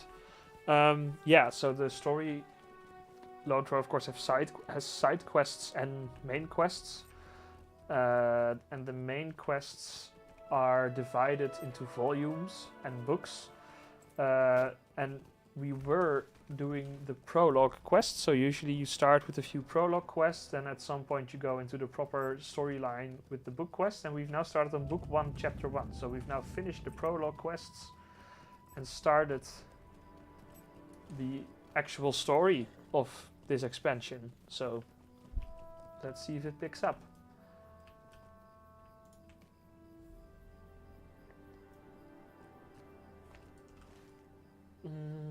Where are we supposed to go? Oh, we're going all the way over there. Okay. That's a bit of a trek, but I think it is a good opportunity to go. What level is this quest anyway? It's level 8. What level am I? Level 7. Interesting. Might have to do some more side quests. But we're gonna go all the way over there, so we're gonna unlock. Oh, then we can actually visit the elves. That's nice. That's actually really nice because I really want to see what it looks like. And it's pretty fun to drive over this old road. This old southern road that connected the kingdom of Arnor to the rest of the world. Used to be very important. And you can see that there's obviously been a lot of work put into this road when it was built. And now it's a bit dilapidated. Yeah, fine. Ooh, more waterfalls.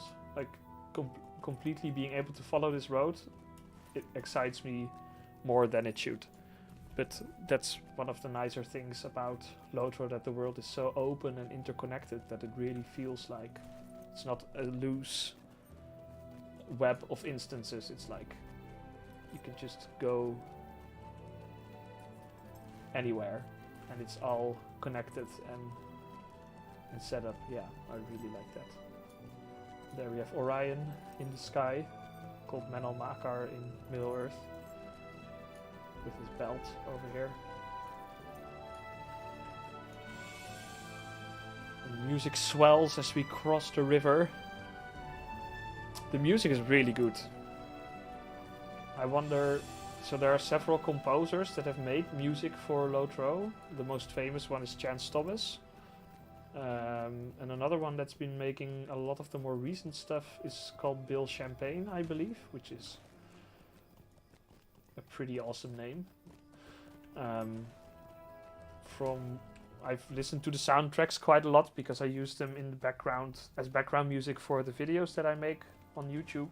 And I think if I had to guess, I'd say these were made by Bill Champagne, but I'm not sure. Maybe Chance Thomas also made some of them. They're both really good. They both really make awesome soundtracks. And there's a third guy, but I've kind of forgotten his name. But you also have the guy who makes like the really slow, soft, ambient soundtracks. But I've kind of forgotten what his name is. But I like this. I like this music. It's pretty nice.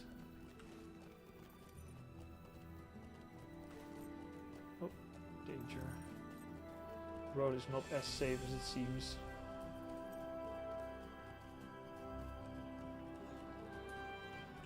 When we have to get back, I can just use my milestone skill, so I'm pretty glad I did actually bind that milestone skill to Mossberg now. Don't really feel like driving this. Oh, I'm being attacked. Just keep running. Can also, after we've gotten to where we're going, you can have a really small look. Oh wait, we actually wanted to see the elves, right? Yeah. We will go do that, though. Because I really want to see Karas Gelebren. I really want to see that. I really want to see what they made the old elf settlement look like in this map.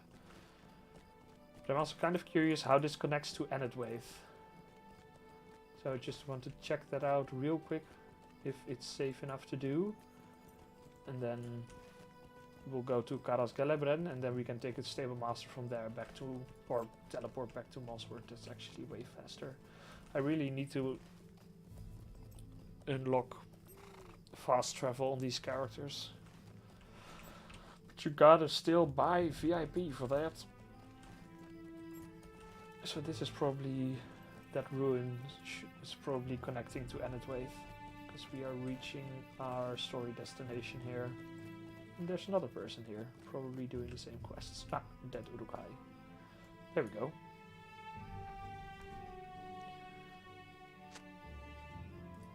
How... I don't understand why these swords are relevant for the story, but okay. Free stuff, I suppose. And they are in the... Oh, we're gonna find out why they were sent here. Okay. You know what? Enedwaith is not that interesting. Let's go to the elves.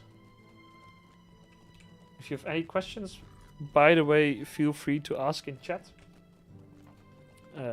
Don't forget to make sure you have a drink with you.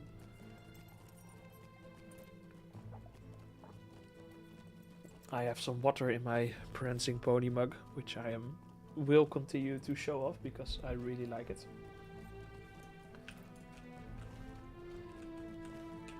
So we'll backtrack a little bit and then go to the elf settlement. So there it connects to, and that's actually pretty interesting. So part of that elfin settlement was already present in Lotro. It was part of the map Eregion, and Eregion is the place where the Rings of Power were actually forged, as seen in Rings of Power.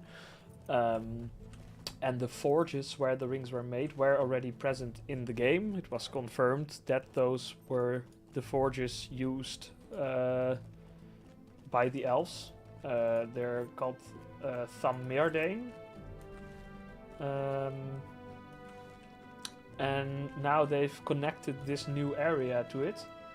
And yeah, they've added a place called Karas Gelebren, so I'm kind of curious how they reconcile that. How they explain, like, yeah, we already had the ring forges, which is the place where, you know, the rings were made. But now there's this entire fortress attached to it, so I'm curious how they did it. And I'm curious how this, I think this crossover from this map into Eregion is going to be very open and smooth, which makes it definitely worth checking out.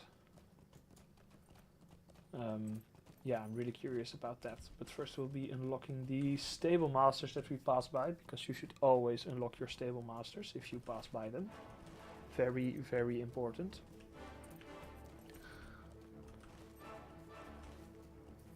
And I don't think these are going to be hobbits living here.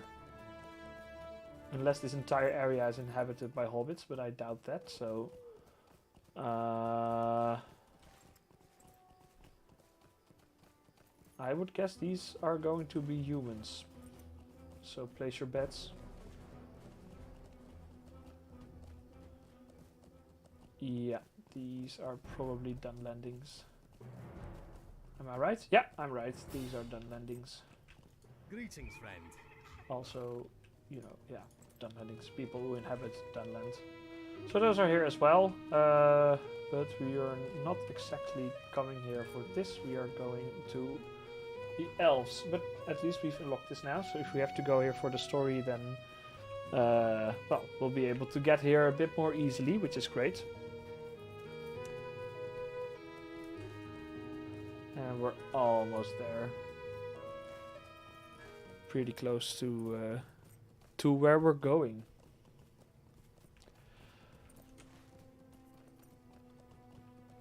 Yeah, this crossover into Eregion should be pretty smooth. I'm quite excited for that connection. If we don't get killed, I should really keep my eyes open because I don't really know.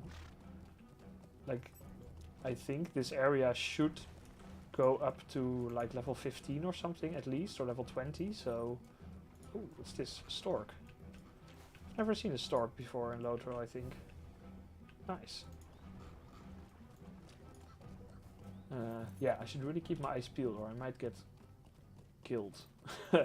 Which would be annoying because this was a pretty long trek. What's it? A heron? A lot of nice birds here. I like that. It's a nice heron over there. I always like that they add those ambient creatures. They really add a lot to the ambience. Oh, some favor.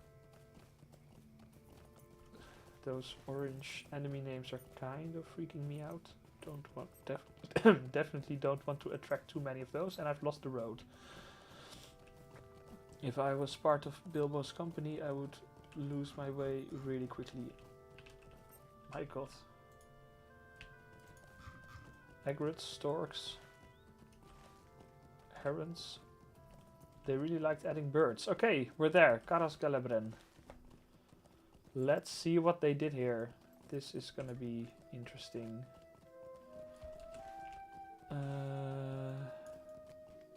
So I believe that what's used to connect to Tham Meerdane, to the ring forges. Oh, they're enemies. Oh, okay, yeah, there we go. So I really don't want to attract the wrong crowd here. Please let me go. Please let me go. Please let there be. Okay, got the stable master. That's great. Reflecting pool. So this is just a small elven settlement. So this, I believe that the area connecting to directly to the ring forges used to be like an instance where you would only go. And I get the feeling that they've opened that up now. Which is nice because that means that you can just visit it whenever you want, which is cool. Normally you would have to like replay an old instance if you wanted. Fuck! Okay.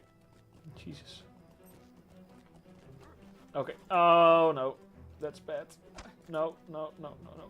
Leave me alone, please. Okay. Okay. I really can't look at the map too much. There's a bridge. Oh, there's a pretty big bridge over here. But I really... Ow. Leave me alone. Who is shooting me now? Ow. What's going on? Is that just lag or is some stealthy asshole shooting at me? This is also really convenient for unlocking a lot of travel locations actually, because you can get to Eregion really easily from here. But of course when we get to Eregion the enemies are definitely gonna be a pain. No way, is this blocked off?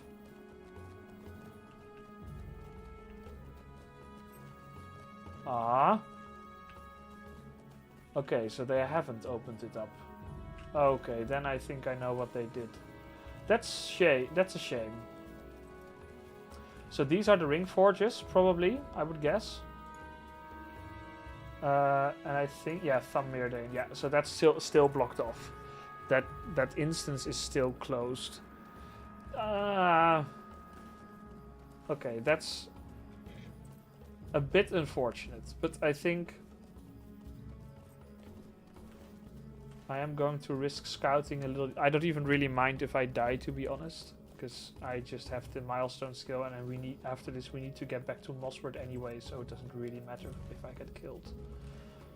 But I really want to see what they did with this, because this used to be a pretty powerful elven settlement. Like this Celebrimbor was the king of this area, so you know it's the society that made the Rings of Power. It should be impressive. I hope we can get on that hill in some way, but it doesn't. Don't see any way of getting up there at the moment, but I'm sure you can. It would kind of suck if you couldn't. I mean, okay. Well, Caras Galadhrim so far, bit of a letdown, if I'm being completely honest. I hoped it would be a bit bigger, but of course we haven't seen all of it. Can't entirely quest through it. Yeah, don't know how to feel about that yet. Oh no. And there are also stealthing enemies over here, so that's great. There are a lot of good questing opportunities here though, like a lot of good storylines. So maybe, like visually it's fine I suppose, but it's a bit bare, I think. I kind of hoped it would be more of a city. Let's put it like that. This feels a bit small. But like there's some really good story potential. Anyway, let's port back to Mossward. I'm also taking this opportunity to get a quick drink, so be back in 2 seconds.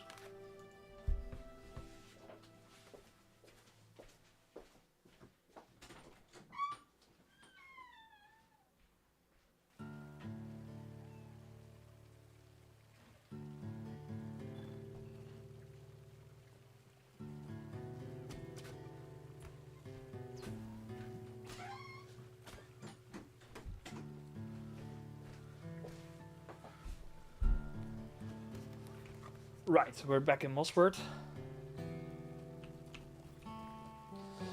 And I've got myself a little beer. So I hope everyone still has a drink and a snack with them. Oh yeah, that's always fun to do. And let's continue.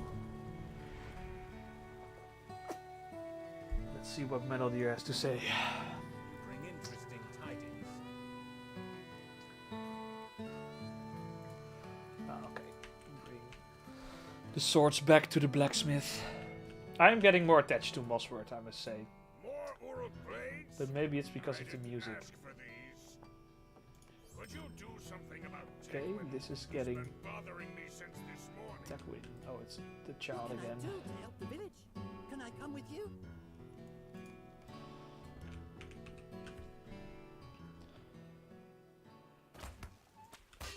I'm still really curious where this story is gonna go. Ooh, this is a nice purple cloak. But I am afraid, because this is reaching level 9. Oh wait, I still have a quest I can finish here. And then we're 1 level below the story again, that's doable. Otherwise we'd have to do a bit more side questing. That might happen soon anyway, by the way. Because, you know, at some point things do get a bit hard. Ah, there she is. You say you saw no sign of Uruk Ah, war level up. along the Find the road? gates of Tarbat. Well, sure, I don't mind having a look at Tarbat. Oh yeah, I was talking about Tarbat a little while ago. Yeah, it used to be a Numenorian settlement, I think. Would you do something for me? Oh no, I'm not gonna do that one. And it's like one thing that I am really excited about in Rings of Power is the fact that there are a lot of Numenorians in there. No, it's too low level. because my favorite Lord of the Rings or favorite Tolkien story chapter, whatever, is, I believe it's called The Mariner's Wife in Unfinished Tales, Could and I it's speak with you a moment? about one of the kings of Numenor, and it describes a lot about what the Numenorians were doing around this area. So this river flows all the way down to the sea, and around here at the mouth of this river, there used to be a port of the Numenorians called Lond Deir. I don't know what the correct pronunciation is. I'm just trying something. And they used to get a lot of their wood for building their boats from there. So, oh, it's over there. So, I'm always pretty excited when they around these places when they reference Numenorians, because that story is one of my possibly my favorite thing that Tolkien wrote, I think, of the stories in the Lord of the Rings Greetings, and friend. Would you do something? Silmarillion and like all his collected Middle-earth works. Hello I there. think the story of the Mariner's Wife is probably my favorite, because it's about essentially a relationship breaking up, Hello or there. a marriage, I should say. But it's a very human, romantic, emotional story backed around this epic setting of a kingdom slowly falling into decline.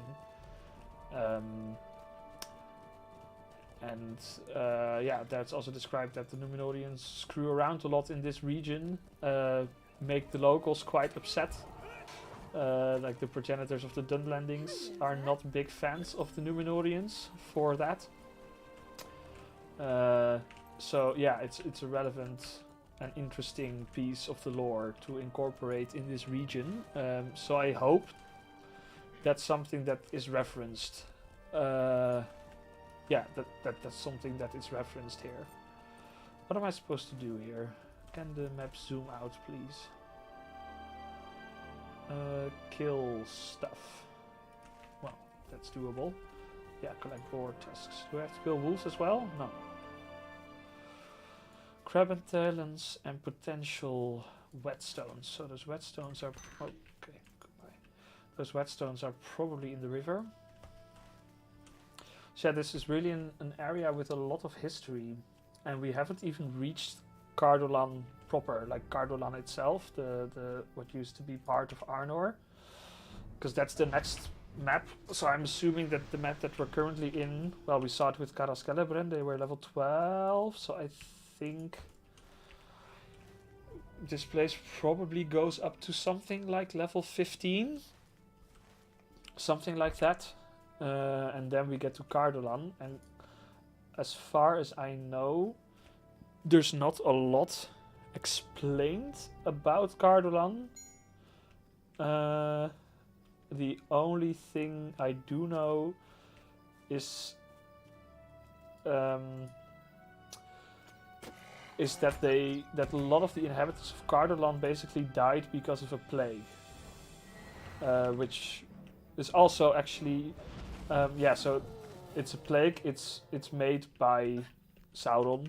It's not just a plague, and there's actually a character a lot later in the Lord of the Rings storyline who is explained to be the person who created this plague. And Cardolan, like most of the inhabitants of Cardolan died from it, and most of them were actually buried, and their capital was in what would later become the Barrow Downs. So I also kind of wonder, are the Barrow Downs expanded upon? Because they are, of course, they are present in Breland, but they are a pretty significant part of the ancient kingdom of Cardolan. So I wonder if there have been any changes made to the Barrow Downs to kind of connect them more with this place, or maybe some quests that incorporate the Barrow Downs to Cardolan. That would be interesting, I think, to do, or at least a nice reference. people who get it. I've always found the Barrow Downs to be a bit like they say it is written in the books that the Barrow Downs are the capital of Cardolan, which I've always thought was a bit strange. Like they don't have a name, for instance. Beyond Barrow Downs, they're not named anything. I imagine that the capital of Cardolan would have a name of some sort. So I've always felt that that's a bit strange, that was the capital. So yeah, I wonder if it's expanded upon or referenced or... Oh, gonna kill steel real quick. Yes. Oh, potential whetstones are just on the road. I thought they'd be in the river, but they're not. Oh, that gives us an opportunity to kill more boars. Are we just stealing pieces of road to make whetstones out of? Oh, I don't have to kill crows anymore, actually. And I think with the addition of these maps, Arnor is also completely filled in, because Rudour was already present. Rudour is part of the Trollshaws, the Lonelands, the Attenmoors probably. So Rudour's there, Arthedain is there, like the Shire used to be part of Arthedain. Evendim, not Vorogel, Fornost, like the North Downs. There's like, so I think the Kingdom of Arnor is completely represented in Lothar now too, which is pretty nice. You know, the world is getting bigger. Yeah, which I cannot commend the development team enough for. Like, you have to 15 years, you have to commend their commitment to like, at some point the world will be completely connected, and that's just very exciting to think about. That's something, yeah, I'm really excited for, really hyped for. To at some point just be able to walk everywhere. And also, don't know if everyone knows this, but like the next teaser, I'm looking for whetstones and boars, by the way, to kill. The next teaser for the next piece of like content after this, which hasn't been announced, or well, I don't think it's going to be an update. It's probably going to be an expansion, so it's probably way later down the line. But I think they said something either about salt, or at least something sea related and sea water related. And I think one of the things that Lotro has not done well is represent the sea. There's only a few places that you can actually see the ocean, and they're all in Gondor, and it's not to me, like the ocean, the sea is always described very lushly in Tolkien's works. They, you know, it's the call. The elves are always called to the sea. They long for the sea, the sound of birds, and as far as you can see the sea in Lotro, which is not that much, I think it does not really portray that description of the ocean. So I really hope that with the next announcement, because they said something about salt, so there's gotta be some sea related stuff in there. I really hope that they think very well. Ooh, what's this then?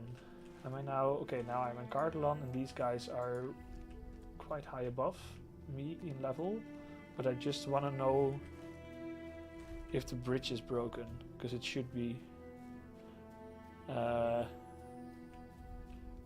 I really hope if more of the Sea of Lord of the Rings gets incorporated, I really hope they think about. Yeah, that looks pretty busted. I really hope the developers think about that that portrayal of it and that longing that elves have for the sea.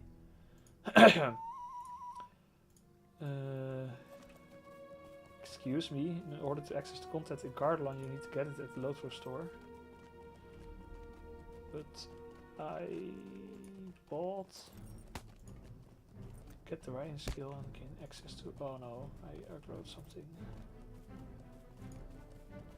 I believe I bought the expansion, sir. How come I have to buy Cardolan?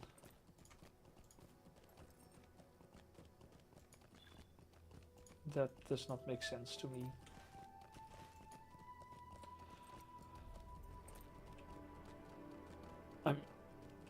No, that does not make sense to me. I should have Cardolan, right? That has to be a mistake.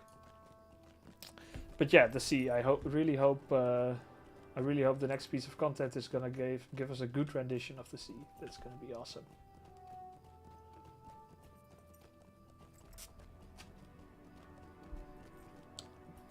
A lot of traveling on this road so far. What's this actually? Or is this just part of the angle? No, so it's connected to a region here, and you can go even up to the angle of Mythithel. So okay, that's pretty cool. So, how do you guys experience the expansion so far? What do you think of it? Please let me know in the chat. So far, I'm it's taking its time to start. That I'll say that, but you can definitely see the higher production quality that the team at Standing Stone Games has achieved in the past few years, which is good. That is definitely needed, and I hope it's gonna get even more epic.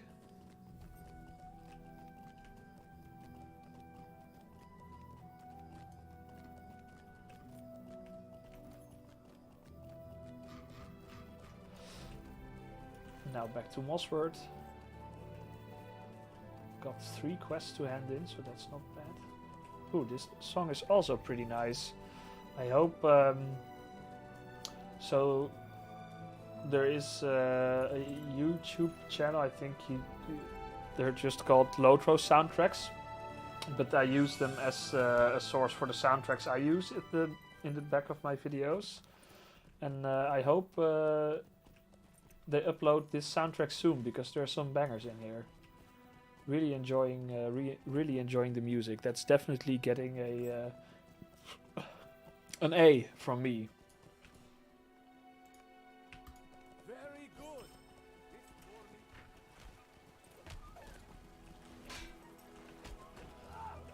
I also wonder at what point we're going to be dropped into the real world. Probably in Rivendell, right? That would make most sense.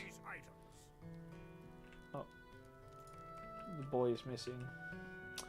Yeah, we're probably gonna get dropped in at Rivendell. That would make by far the most sense. And that's level 30. So, or no, actually it's 35, I think. It should be a bit easier to I get am not to. surprised there are orcs A growing bracelet. throughout Tharbad.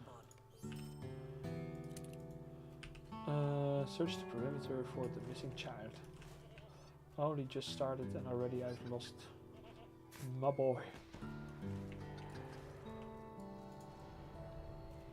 People leveling up left and right. There's some banter going on in the world chat about a rock that everyone seems to be gathering around. So I wonder which rock they're talking about.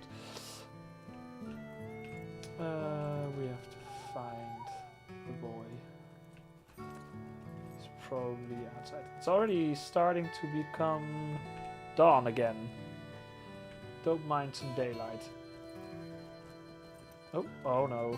Uruk footprints. Well, what would be the guess that he tried to capture another... Yeah, that's bad.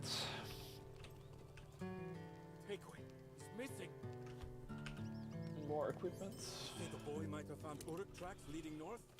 Where do we have to go? Oh, over there. Well, I luck out because I have already unlocked that stable master. I think this also some new armor, which is nice. How can I be of service? What level is that quest? Level 10, I'm level 8. What am I gonna do? Yeah, I'll just go there, see if there's some quests to do. So we're being sent to the Dunlanding village. So let's see if there are some side quests over there to do, because the side quests in this place are kind of falling under my level.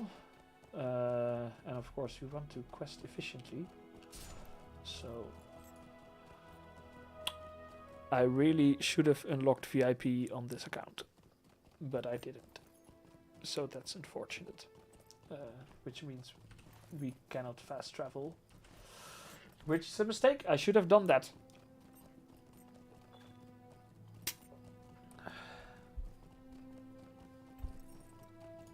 There are a lot of ambient birds here.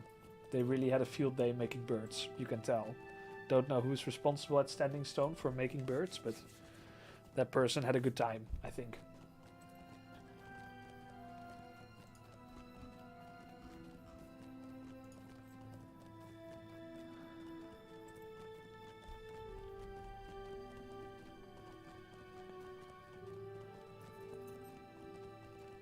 Slowly becoming daylight.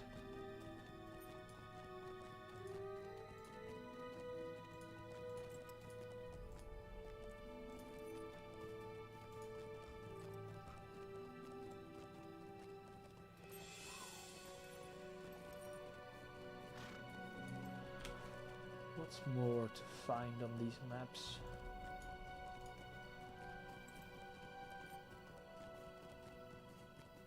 Farms to the troll shas, also connected to the troll shas. I'm also really excited about Sarn Ford, actually. And it's also connected to the Old Forest. So Sarn Ford is a ranger camp in the south of the Shire. Oh, that's also actually a missing connection now. So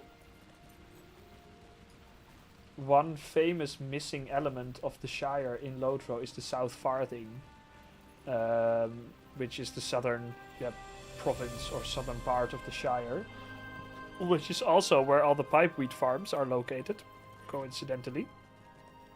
And the theory I think that most people have is that Standing Stone Games is going to wait with adding that region until they're gonna come to the Scouring of the Shire. So in the last chapter of The Return of the King, the Shire kind of gets fucked up by Saruman, and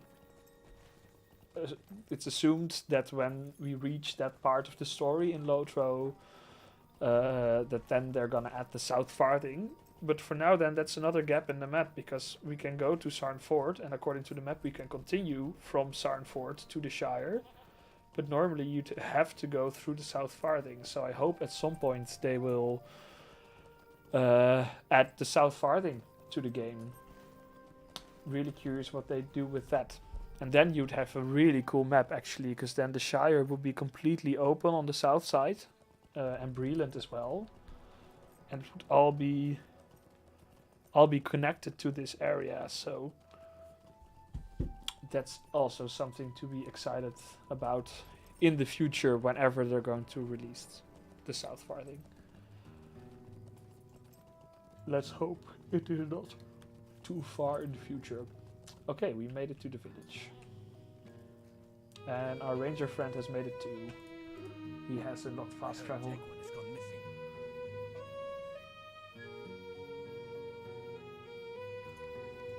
Okay, we have to go to the swamp. So might as well do some side quests here.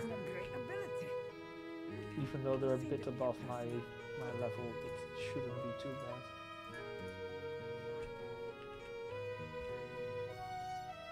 Little Dunlanding village. Ooh, this is nice. This little deck over here. I like that.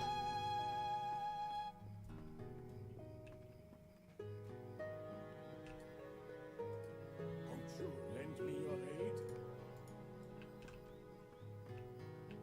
Oh, we're gonna do some fishing. Do I have a fishing rod? No. I don't, right? I am standing near this man. We are all devoted in these.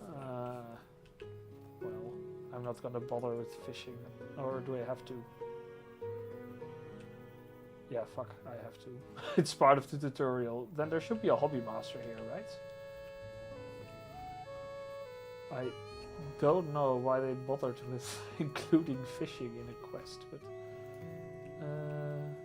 catch a fish, yeah, I'd like to catch a fish, but you have to give me a stick, sir.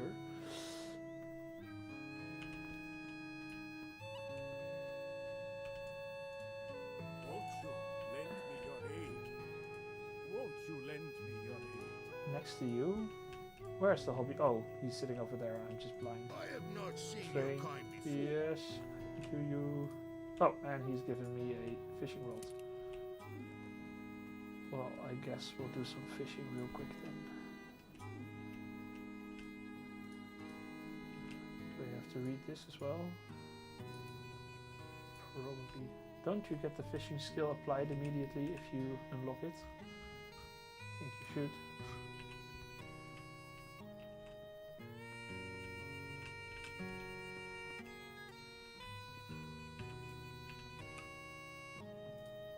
Where's the fishing skill? Come on. Don't have all day for this, but it's part of my side quest and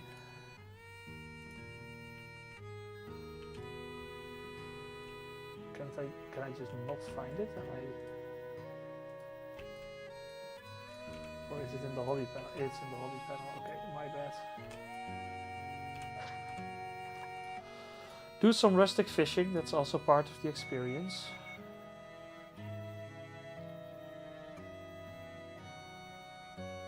Is it a hobbit actually, that fishing guy? Because then there'd be hobbits living in a Dunlanding village, that would be... Yeah, they are, wow. Okay. Hobbits living together with Dunlandings, that's interesting. It's a pretty fun crossover. I hope these dark days will soon be behind us. That's pretty fun.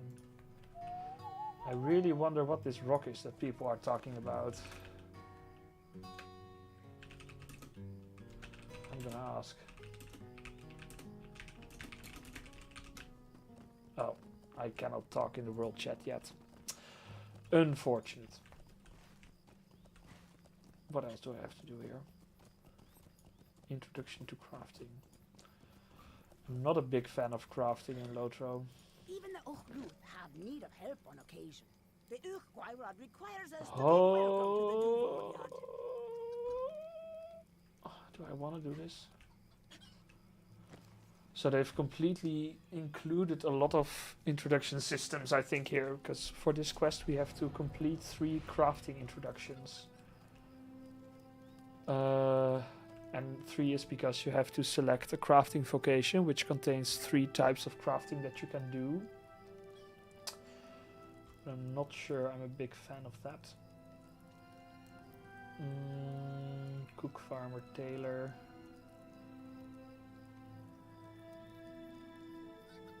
What will I do? Probably want woodworker. Woodworker, forester, farmer, yeah, sure, whatever. As long as you don't trouble us. I hope these are easy quests to do. Even the Uchluth have need of help on occasion.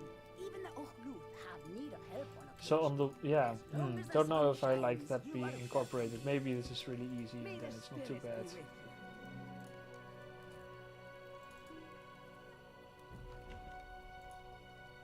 Craft.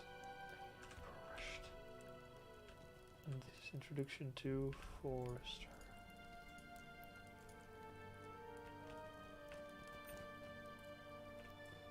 Yeah, no, not a fan of this. Yes.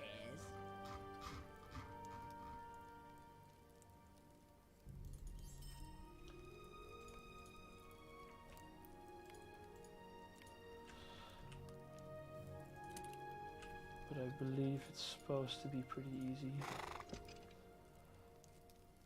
You have to just craft like one small object.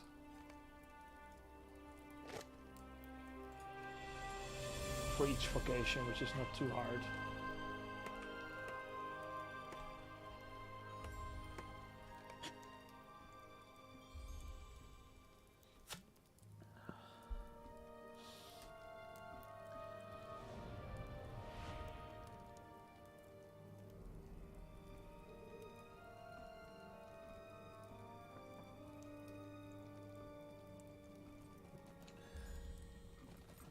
What is this? I really want to know where this fucking rock is. But I can't speak in world chat, so I'll never know. Welcome, traveler. I'm guessing there's a rock somewhere in this map that people are kind of grouping around. Which sounds very much like a silly MMO thing to do. Who else do I need to talk to? But you know, I'm locked off, unfortunately, from the rest of the world for the moment. I don't know how long that lasts actually, how old your character has to be before you are allowed to speak in world chat. And I suppose it's good that they have it, you know, to prevent bots spamming everything all over the place.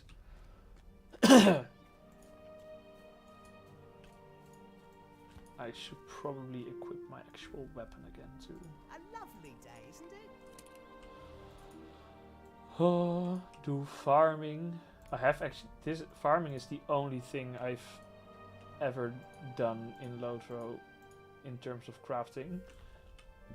With of course a very simple reason, that it's the only way to make pipe wheat. And we all know that pipe wheat is a very important commodity in Middle-earth. Yeah, that's really the only reason I've ever crafted is to, is to make pipe wheat. Pick a yellow onion at the workbench. And actually, you have to do quite a lot of grinding to get your farming high enough to make all kinds of pipe wheat, because I believe every tier of farming has a type of pipe wheat to make. Hello there. So I would just make tons of pipe wheat for my leveling. Because you know, gotta have pipe wheat.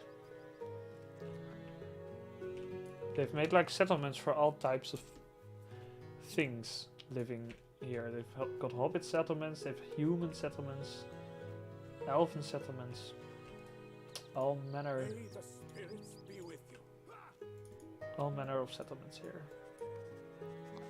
It's still to me a bit vague what we are actually doing here as a character. What's the reason that we were traveling here in the first place? What do we have to make?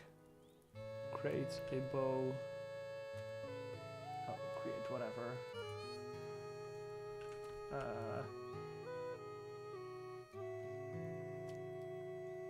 Forester's axe. Like, I'm not sure what we were actually doing here and if that's gonna be relevant. And we've also not really met Boromir yet, and I'm not quite sure if he's gonna be in here.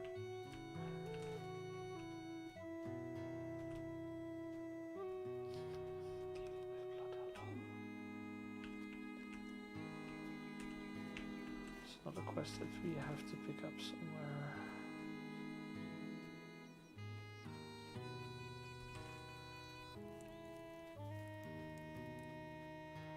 Oh.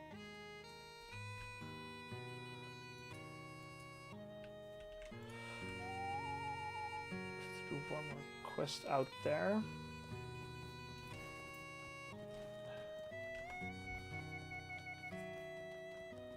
Maybe we'll actually find our promised rock over there.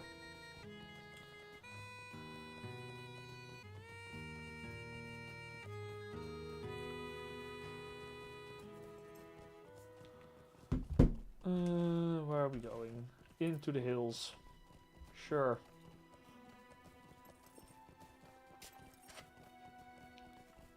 I still find it kind of strange that like Karas Gelebren, the elven place, only has like this really big fortress that we see there on the top, and I didn't see a way to get in there. So I really hope we do get in there, or maybe it's just a mission or an instance or something.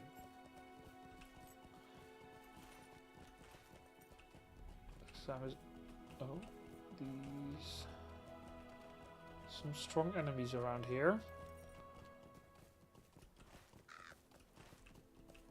Really have to keep my eyes peeled.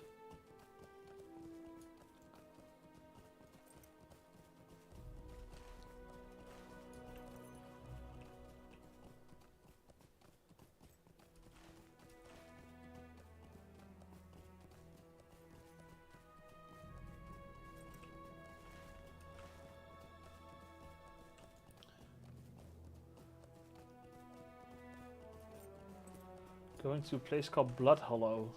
That sounds curious. Sounds like a very inviting place to go to.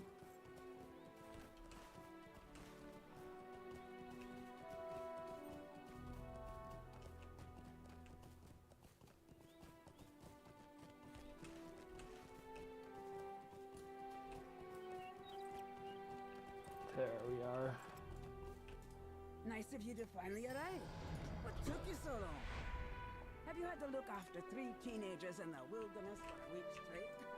Oh, that'll exhaust anyone. Okay, we have to do some quests here too. I think we'll just do these. I hope it doesn't take too long. But it's good XP. What do we have to do? Collect amethyst. Nightshade. Can kill stuff with nightshade. Or some nightshades. Oh, there's another person here. Take down a few warts, and at least one of the really big ones. Try not to get yourself killed. Ah, works. Sure. Let's go. Oh shit. I did not look at the level of that warg. I don't have a bear. Where's my bear? Summon my bear.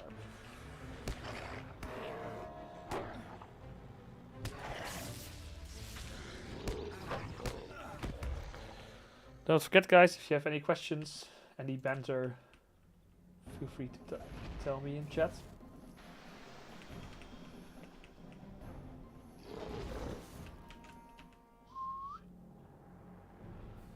Now just kill some wargs over here, collect some flowers, and all the other peaceful things that we do.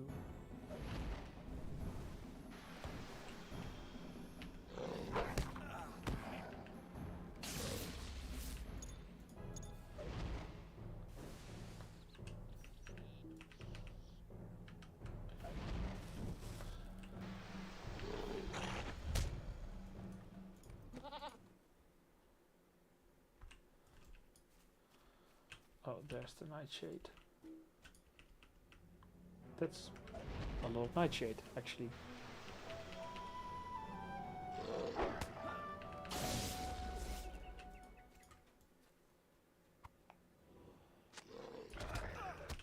Some warg pens. Another lore master. A lot of lore masters here tonight. I don't mind.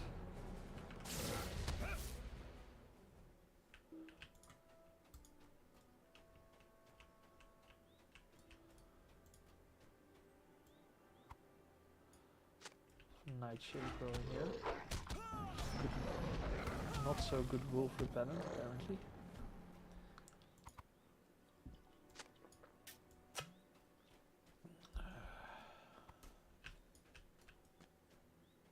Did I kill all the wolves that I need?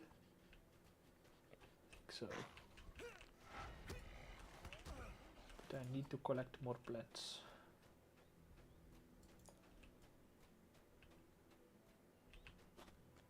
Oh, my elf did a flip.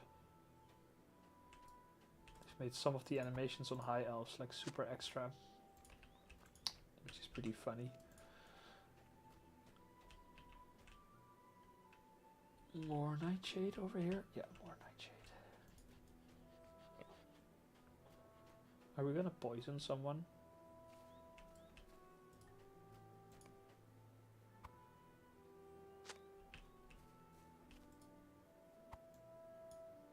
To study their properties. I hope she doesn't eat it.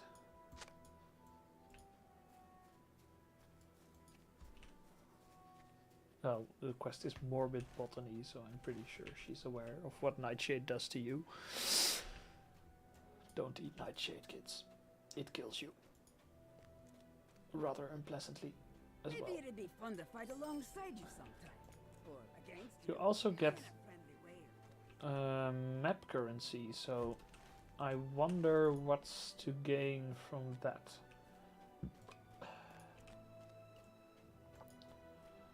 Maybe we can get some good armor. That would be nice. Though born of death, perhaps these flowers could do much for the living. Oh, I've missed another quest. Oops. Get the horse. I keep forgetting that I have this horse whistle, which is not good because it takes way less long if I use it. If I remember to use it.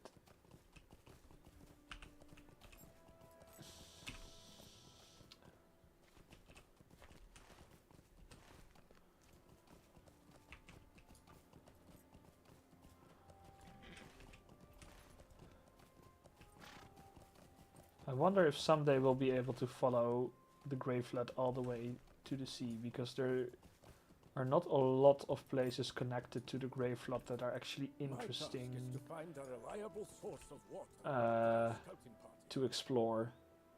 Like only the areas that we have now, and Londair, the port that used to be at the mouth of this river. But that's pretty far downstream, and there's basically a lot of not so interesting terrain between there and this place. So I wonder if they're ever gonna, like, they probably have to do a lot of creative work to get an interesting area out of that, but I think eventually they will want to have everything, I suppose. Aye.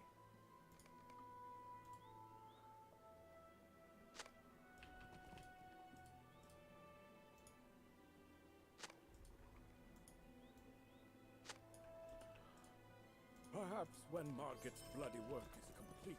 Okay, this was pretty quick.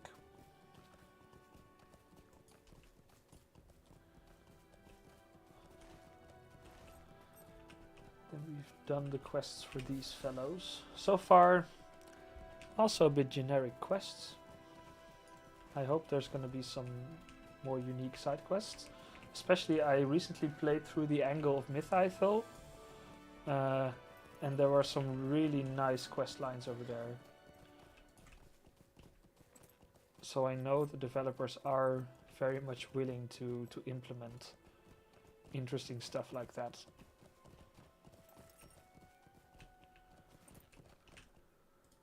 I grow concerned at her unexplained absence. Ooh, level 10.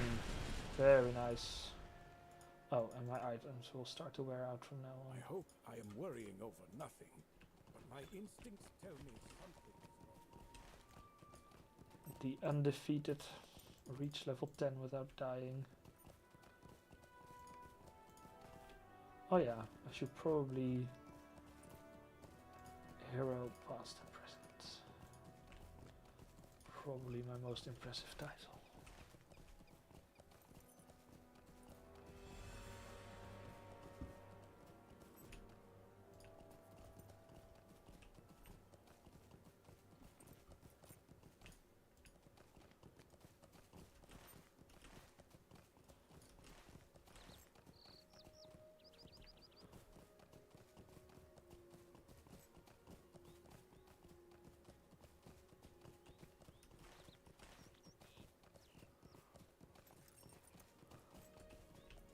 We are all Devodiad in these lands.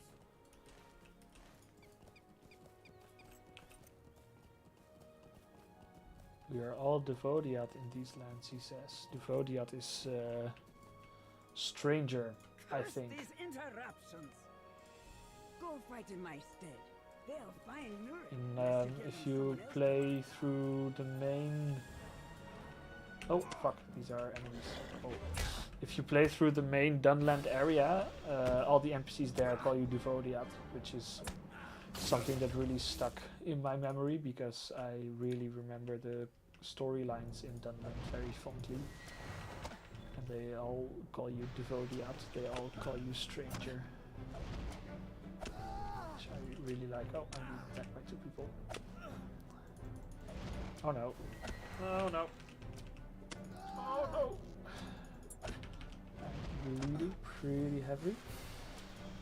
I don't think I have the skill of curing bleeding yet. So I would very much like to stop bleeding right now. Ah, fuck. Okay, I died. So far the undefeated. Unfortunately.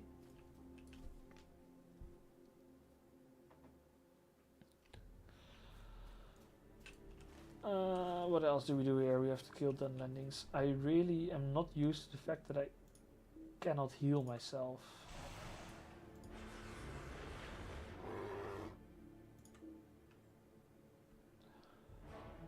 But it is what it is.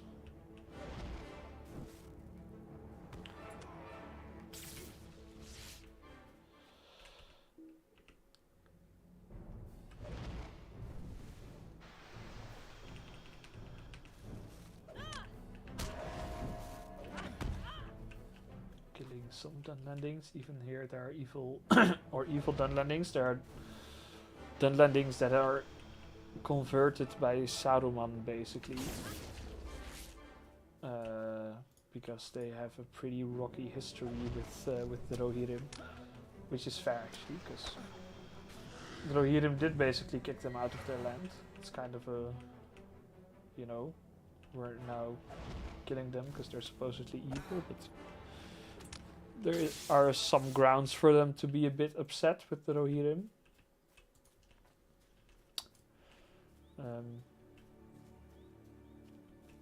Yeah, they are ultimately kind of deceived themselves.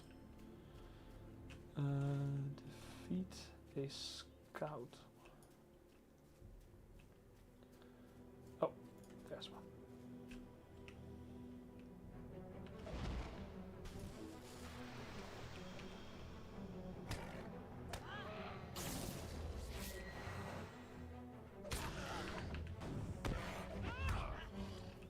Ooh, the staff hit of the High Elf is also pretty impressive.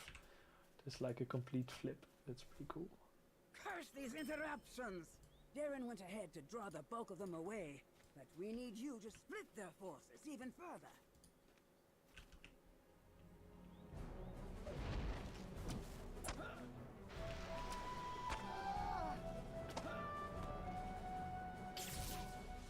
Lure and defeat to the base of the hills. Don't quite know what she means with that.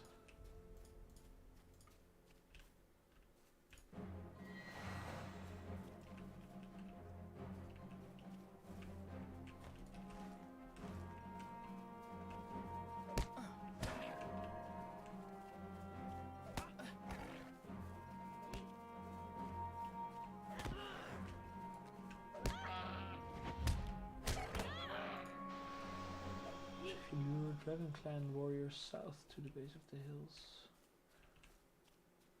to use her horn.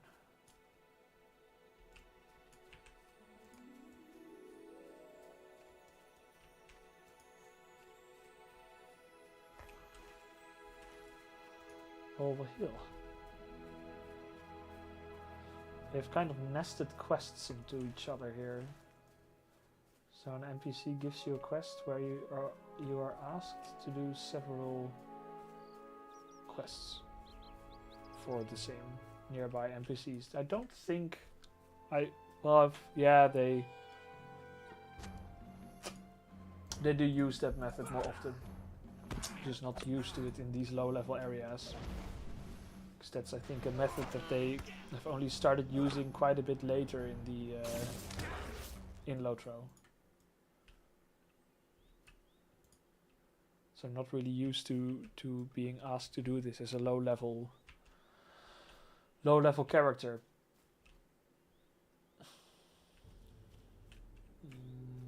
Yes, more.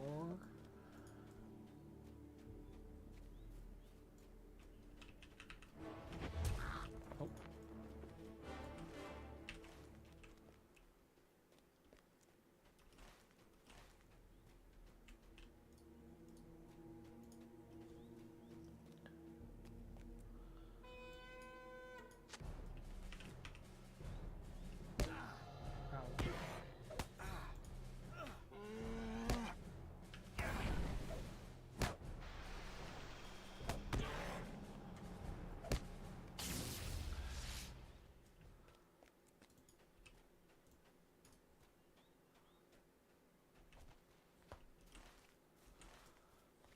Well, gained some levels, getting closer to the story requirements.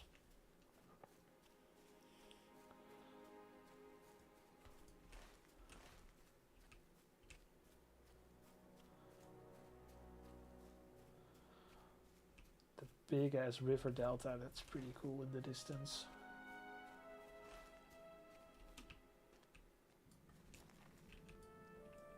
Oh, who do I have to talk to?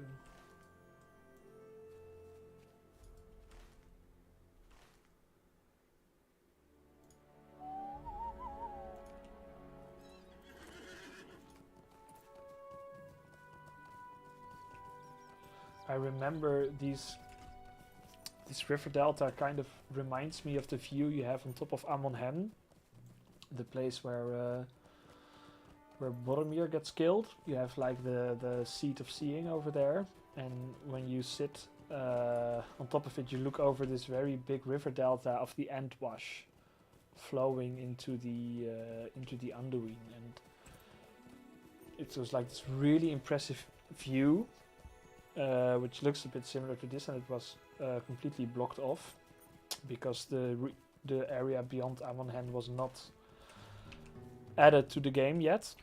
But I actually only recently found out that that region is now in the game, and you can actually take a path right next to the Falls of Raudos, and it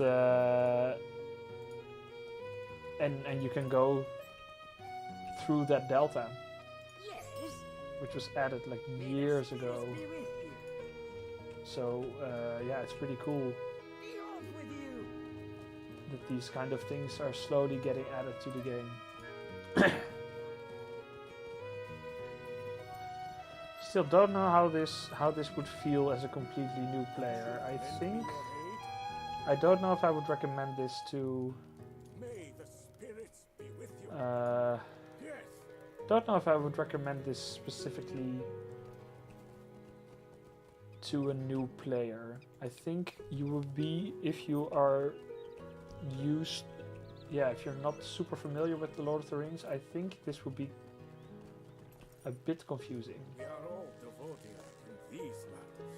I hope these dark days will soon be behind us. Yeah, I think you'd kind of be wondering, where am I actually and who are these people?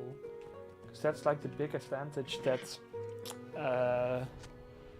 the original story had, especially once you got to Bree. At least you would know, like, oh, this is Bree, that's the Prancing Pony, this is Aragorn. Like, you would get to some story beats in the game that you know from the movies. And here, even though like it looks and sounds great and way better than way better than the regular story, just purely production wise, it's not recognizable. Like you don't, you don't, like this, many of the places here don't even exist. If you think about the canon, right? like Mossworth is not a real, is added for this expansion, but it's not like, yeah, I don't know. On the one hand, it is more streamlined for new players, and on the other hand, it's less interesting for new players. Oh, damn, we got a little bird bingo over here. A heron, egrets, and storks all together. And a river toad. What do I have to do? I have to kill Avanx. So I recently learned an Avank is actually kind of, I think I told this in the last stream, that an Avank is like I think a Welsh monster? Or, yeah, like a fairy tale creature. So that's apparently where they got Avank from. Because I always wondered, like, what? I've never heard of that before. And, you know, English is not my native language, so the fact that I haven't heard of something doesn't mean that it's not regular English. But apparently it's a Welsh thing, if I got that right, or was it? Ooh, now I'm getting to dangerous territory. If I remember the wrong British country, someone's gonna blow up my car.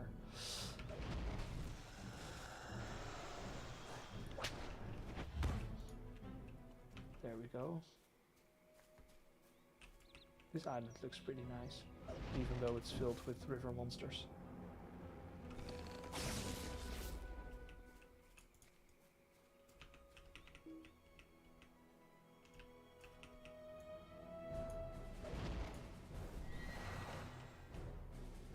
I wondered, I think they've... I was just remembering now that I saw that some maps had been updated. Because now the Lonelands is newer. Northlands is still old. Ether North is old. Troll Shells was already new. Did they just update the Lonelands maybe? So everything else was already... Oh, Eregion is also... Eregion is new. I think they updated that one as well. Endwaith, didn't think about that. Endwaith is a new map. Dunland, still old. I think they probably updated the ones that are directly connected. So they updated the maps a little bit. That's not... Well, yeah, that's nice. I like the new maps, to be honest. I know there are quite a few people that are not too happy about the new maps. They feel like they take away from the rustic feeling of the old ones, but I'm pretty okay with them. Some places are just gonna be hard to navigate anyway, to be honest. Okay. Destroy some eggs.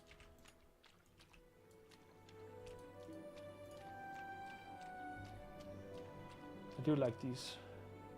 Always like these, like the water plants in Lotro.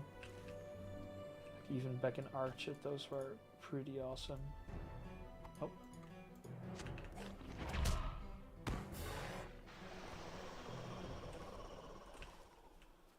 Destroying some eggs.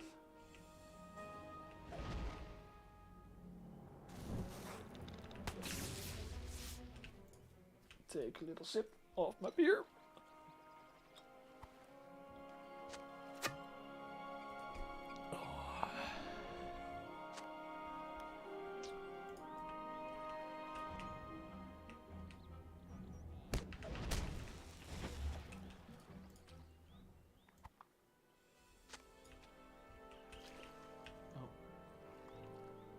I do like this translucent plant layer that they put on the water. The only thing I don't understand is what they are, because this looks like poison ivy to me with all the interlocking leaves, but I doubt that that's what it's supposed to be.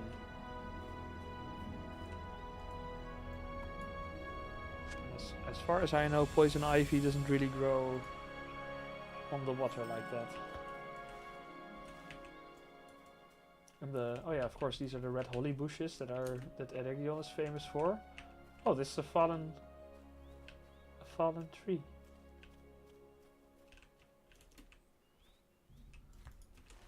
It's like the entire root system uprooted. That's pretty nice. Yeah, this place looks pretty fun. Lots of plant life.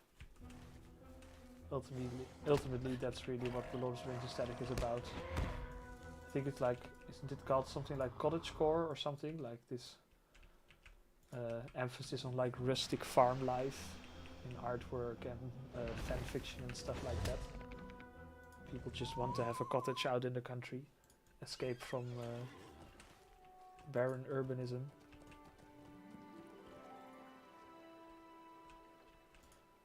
Lord of the Rings has basically always been about that.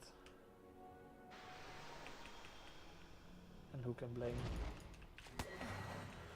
John, Mr. Tolkien, for liking the simple life?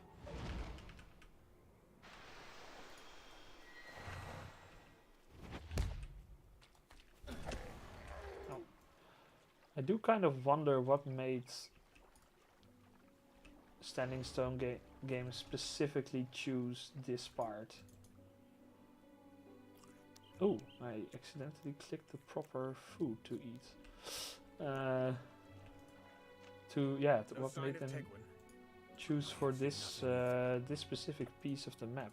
Really, not that I'm complaining, but let us continue our search. You know, I enjoy filling up the gaps in the Lord of the Rings maps much as anybody, but yeah.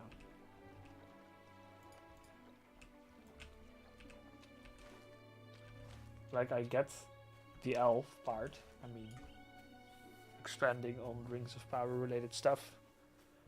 Can reference Numenor. And you have to put your new start experience somewhere, I suppose. Yeah, that's probably the reason. Guess I figured out why.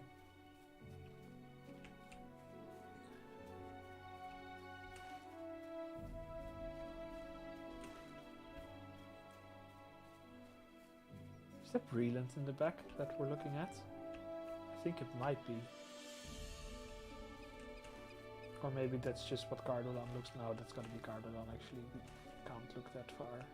But the trees are the similar trees to those that grow in Breland. A wooden sword stands in the mud. Oh. Well, we are looking for a missing boy who had a wooden sword on him, so that's not a good sign. This delta is really cool, this river delta. I really like how this looks. Like the big mud flat. And just a lot of ruins spread around everywhere. Pretty nice.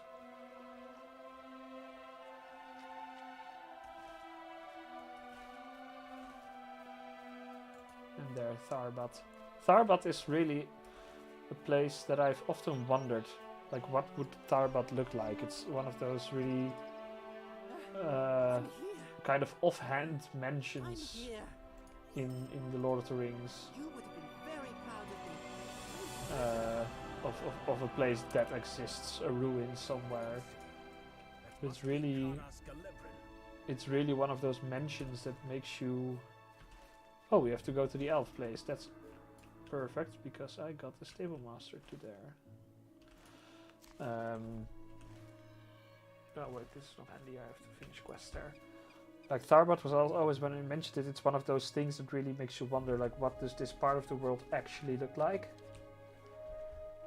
Don't know yet how I feel about the brownishness of those ruins, but we haven't explored it very thoroughly yet, so it's too early to tell.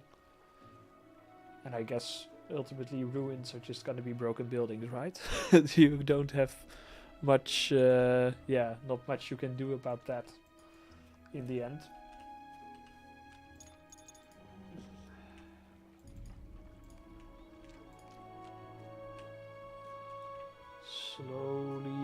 getting my level higher, level 11 already. That's not bad.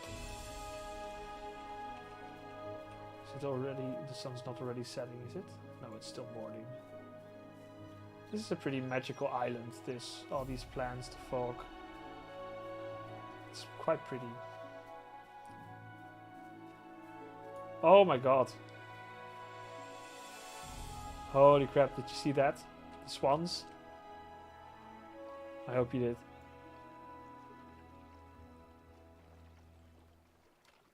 I love that.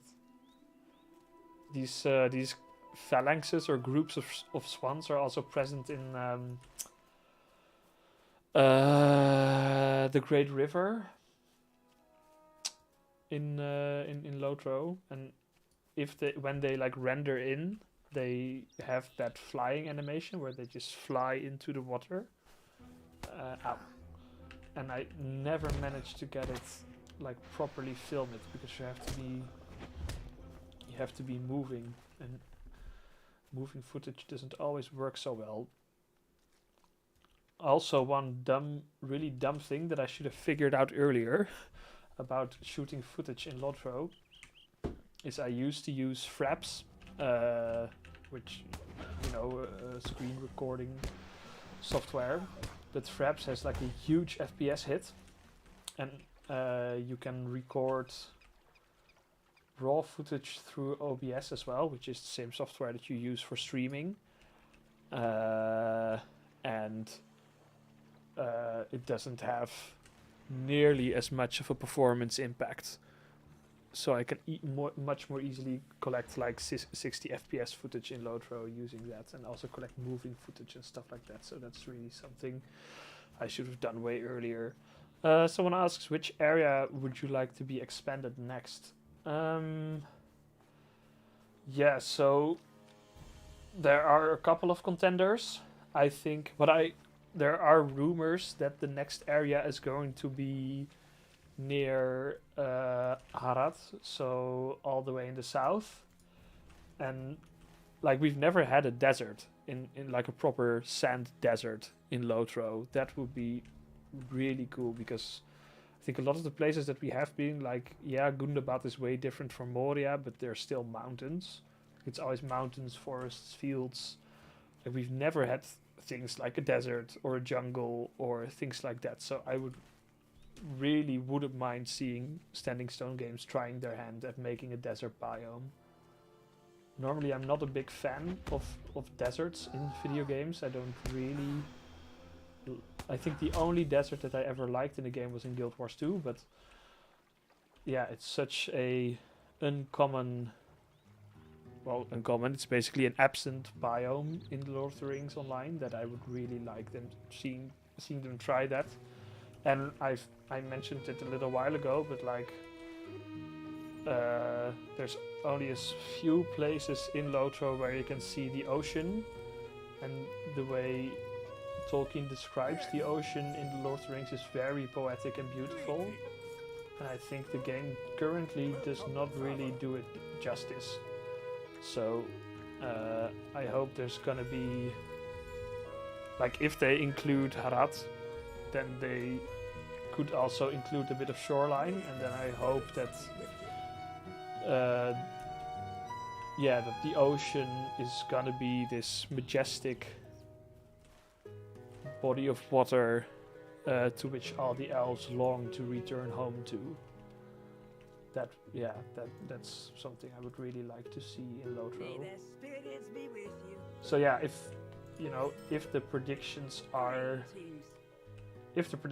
correct, then we are going to get a desert-like area sometime soon, and that would be really, I think that would be a very significant addition to Lotro. That would truly be an important piece of land to get to. And I think also you have the inland sea of Nirn. Oh, what? Oh shit, I fucked up. I fucked the instance up. I wasn't paying attention.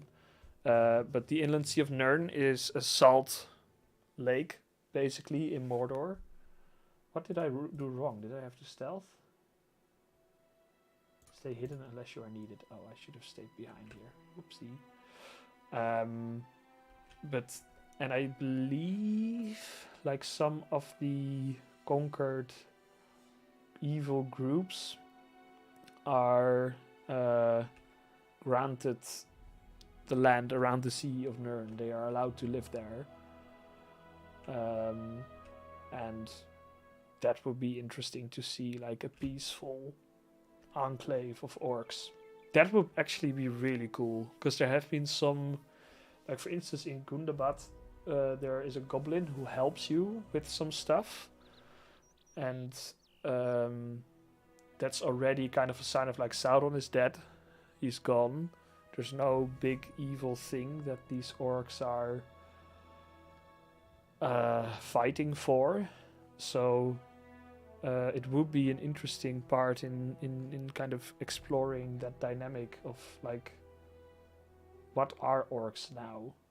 If essentially they started out as tortured elves, so if they are no longer being dominated by Sauron, then maybe, apart from the fact that they're kind of blunt bastards sometimes, maybe there's some humanizing aspect to them. So that would be interesting to see that explored, maybe at the Sea of Nirn. But I don't think we're gonna be getting that anytime soon. And the South Farthing, of course, like the last piece of the Shire that's still missing. That is definitely, but I think everybody wants that. There's no one who doesn't want that, I think.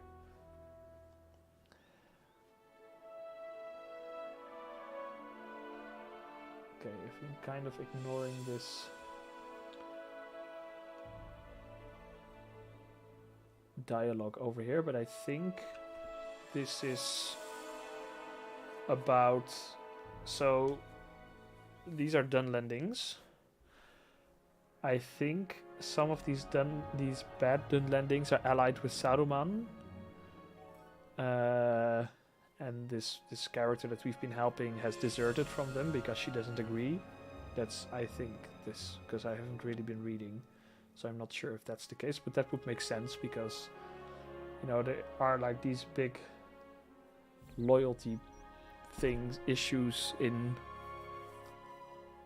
between, like, these Dunlendings are not purely evil. They are kind of, they have this really old feud with the Rohirrim, and Saruman is basically using that to get them to do his dirty work. Also, I have to mention, like, these cloaks, these half white, half colored cloaks, are, for a lot of the early game of Lotro, they are the reward that you get. And I really like that they've added new colors. Because I know there's like an orange one, there's a red one, there's a green one, probably a yellow one. But now we had a purple one, we have a turquoise one. Like, this one is really nice. It seems kind of dumb to be excited about that, but I am pretty excited about that. About seeing more of those colors. I really, really like that game. It's a nice turquoise one, look at that.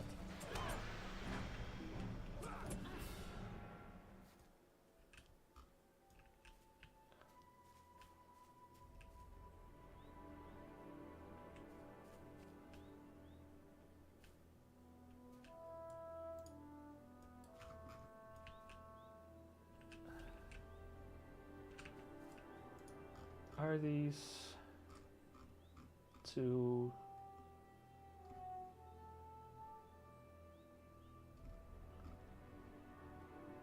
I think these two are lovers. And I only just now noticed that they're both women. That's a nice addition.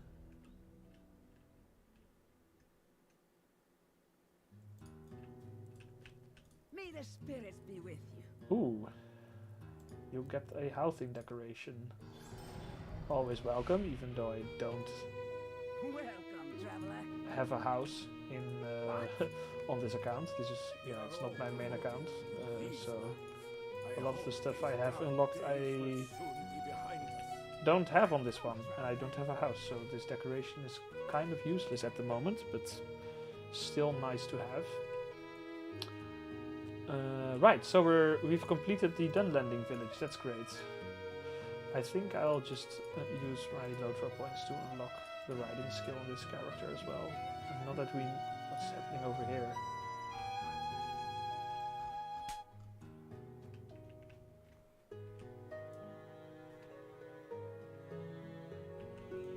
A nice gathering of people.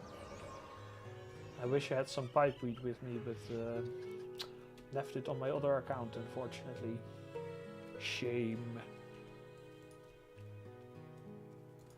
Alright, so we're gonna go to the Elven camp. Luckily, we went exploring a bit earlier, and we can use the Stable Master to get there.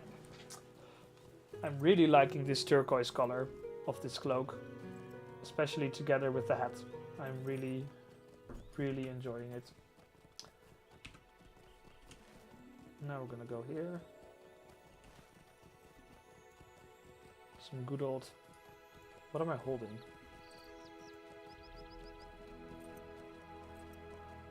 Is this the High Elf horse riding animation? I think there's supposed to be some reins here, but yeah, High Elves were clearly designed not to ride bare, poor horses. But well, here we are. I like this a lot.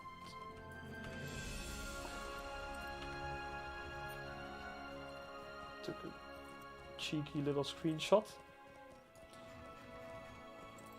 Going through this first person, going a bit of an immersive traveling mode.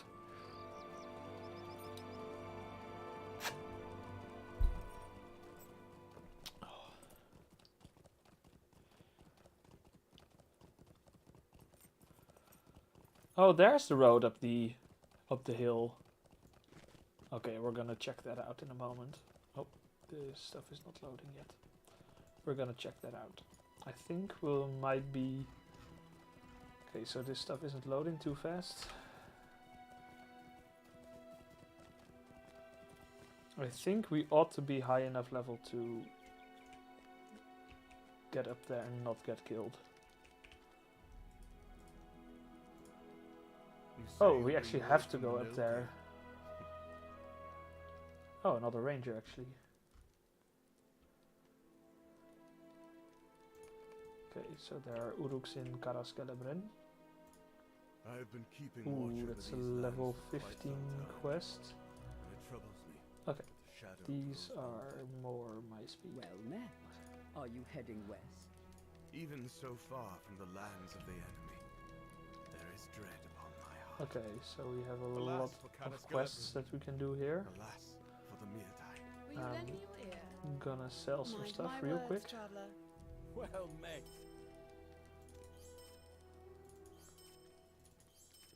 Clean up my inventory.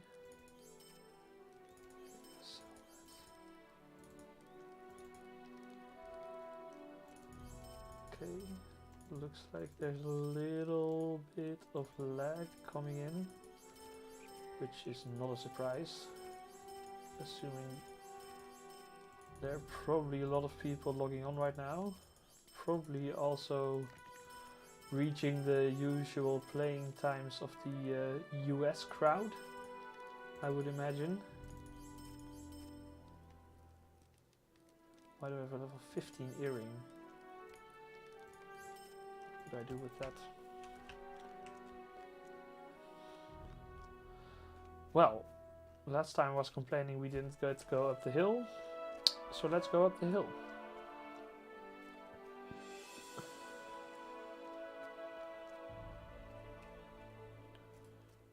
Do we have to kill stuff? We have to kill stuff. Perfect. These are some proper nasty looking Uruks, by the way. These guys are definitely kitted out well.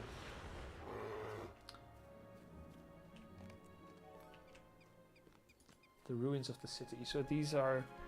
Now we're entering the proper... I believe the original name of this place is Ostin Ethiel, or the official name, because it's... the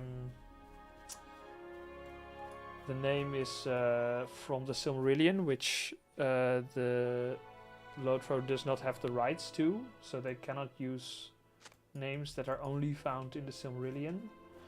And I think Ostin Ethiel is part of that set of names. Those are my arrows. Return them to me and I can slay more Uruks. I am pleased to see we share a purpose. Or at least we have our hatred Yeah, of so God. this in the books this area is called Ostin, or this fortress is called Ostin Ethiel, which I believe translates to something like Fortress of Elves, so pretty appropriate. So it's also appropriate that they stuck it on top of a hill, because, you know, it looks like a fortress like that. Ooh, I have some more skill points.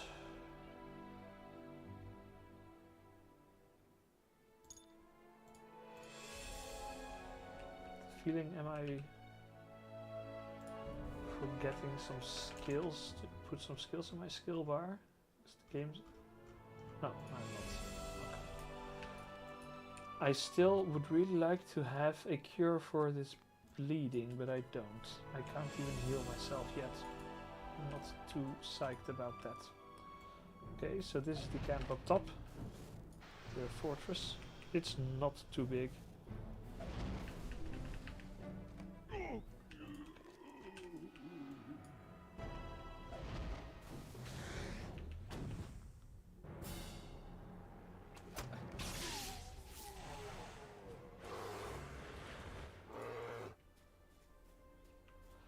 Think like I had the looks of the Elven Fortress in from Rings of Power in my head, which is of course very elaborate.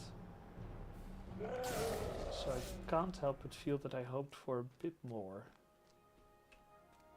in this place, but gotta remember, 15-year-old game, only so much you can do.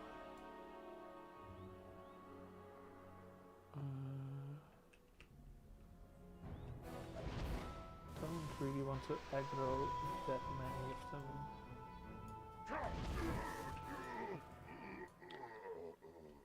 I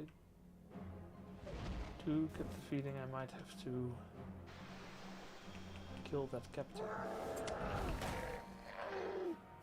I'm probably going to die. Going for a gamble right now.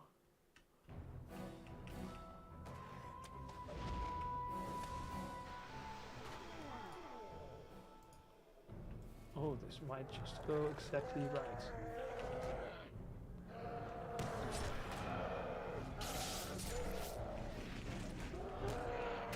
Just managed to peel the enemies perfectly.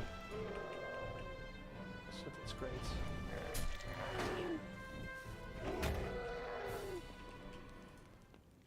Get some loot.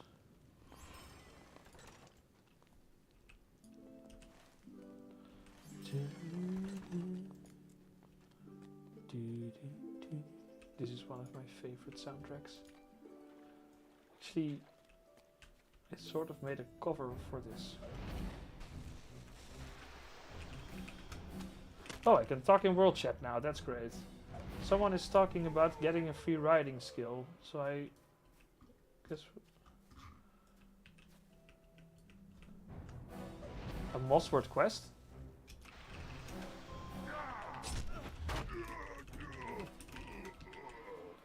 Oh shit,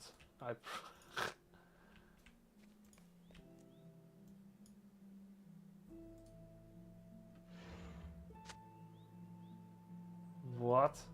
I missed the riding skill in Mossword? I'm an idiot. Okay. I fucked up. Okay, that's really stupid. So apparently, you can get a free riding skill, and it's in the very first town, and I just completely missed it.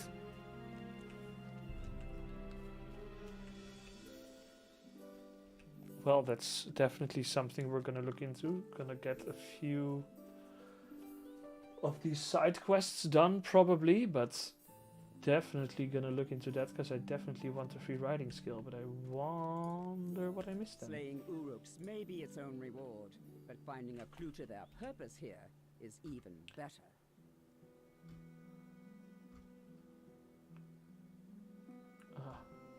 Okay, so we found a note from an orc about they're trying to find. The elves of Eregion were deceived before by gifts Okay, and we'll promises get to of that secret later. knowledge. They're trying to find information on ring making in Eregion, which is absolutely likely and logical, because that is information that you could only find over there. So Sauron is sending the Uruk-hai there to look for ring lore, because he, when you fight him in Rise of Isengard, he's trying to make a ring of power for himself. Even so far from the lands of the enemy. So that's absolutely a pretty good incorporation of that.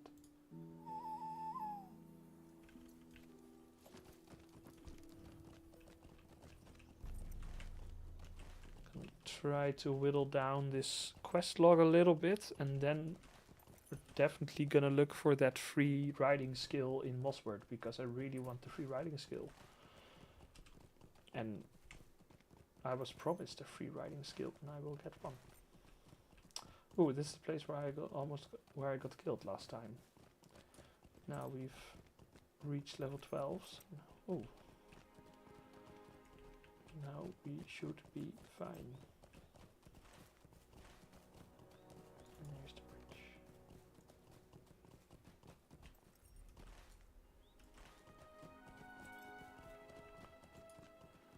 And that's probably the way into Eregion then. That's of course, what is Eregion? I think level 45 to 50 or something. So we won't be getting to Eregion for a long time. On this character at least.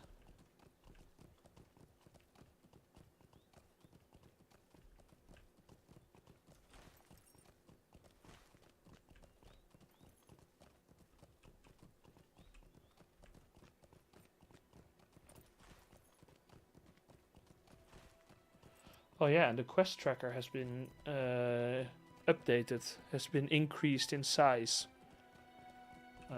during this update, so you can see that the quest list on the map is a bit bigger, and I think this thing under your minimap holds more quests now as well. It's increased from 5 to 10, I believe. So you can track 5 quests simultaneously, which is a very nice quality of life thing to update.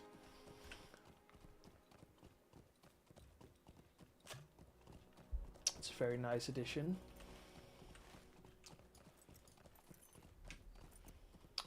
Shit's not loading. Let's probably. Oh, yeah, there we go. Some server lag there, as you'll all be familiar with.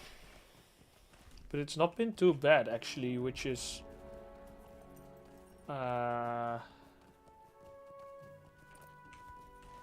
good. Like there are probably a lot of people playing, or well, not for Lotro standards, a lot of people playing at the moment. So it's a good sign that there's not too much terrible lag, and I believe some things in the past few patches of Lotro, I don't exactly remember the details, but I remember hearing that some of the lag is coming from some quest and deed designs, that they have to be constantly updated for each player that's playing, and they changed some I believe they removed some deeds or something, like they changed something about that, so maybe we're reaping the rewards from that now, but I'm not entirely sure. But at least it's nice to notice that the lag isn't so bad today. Because that's also, of course, a big complaint many people have who play Lotro at the moment, that it's just laggy as hell, especially during peak hours. And ultimately, we want more people playing this game, in my opinion. It's basically the entire half of the reason why I started making YouTube videos. Which I am still working on, by the way. I put it on my community tab as well, which I unlocked recently because I now have over 500 subscribers, which I am incredibly grateful for. So thank you. But now I have this community tab, so when I want to stream or update you on stuff, I can do it over there, which is awesome. And if you're not subscribed, I can recommend it if you want to be able to get some updates from me more regularly.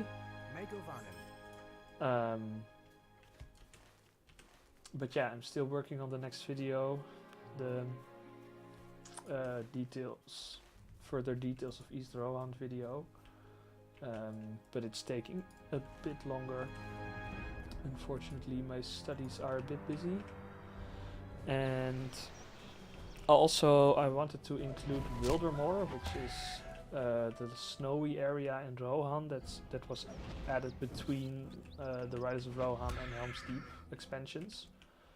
And there are some details that are definitely worth exploring, but it also means you have to basically play through the entire map before you're able to get to like through the interesting instances. And there is an interesting story in that map. I think they did something story-wise there that they haven't really done anywhere else, which is they really put a single overarching enemy and story on that map. And all the quests that you do basically revolve around its presence in Wildermoor, which is definitely a new approach and something that's definitely worth talking about. It almost warrants like its own, not really a detail video, but more of a just story review video. But you know, if I don't work on these detail videos, we'll never get to Mordor, so I have to kind of be a little bit disciplined and not get sidetracked too much.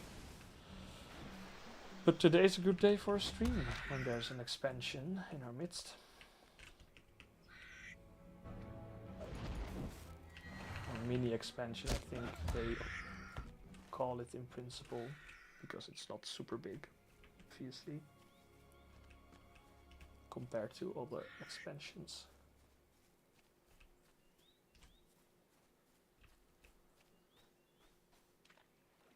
But I am really happy with the quality of the newest content in Lotro, PvE wise. Like I know endgame leaves a bit to be desired for most people, but just playing through these quests is absolutely, and going through these maps is always a blast.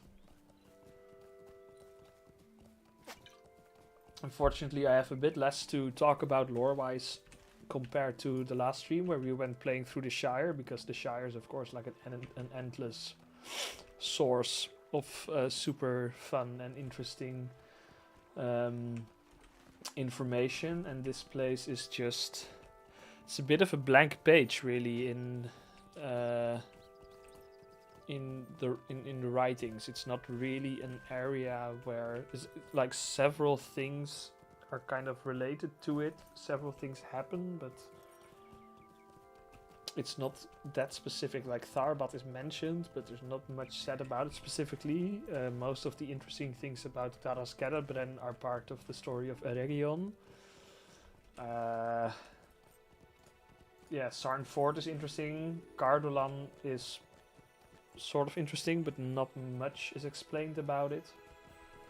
So it's, yeah, in the Shire I was like talking non-stop about things we were finding, and here it's just a bit more, it's a bit sparser, unfortunately. So I hope everyone is still enjoying watching this now or in the future, because I believe my last stream is like 200 views, which I really did not expect, to be honest. Of course, I am very much aware that 200 views does not mean that everyone watched it till the end, because Destination Breland, You are most Okay. welcome back. that's early. I've been keeping watch over these lands for quite some time. But yeah, 200 people clicked on that stream video, which I am very, it's a number I'm pretty happy with, I must say.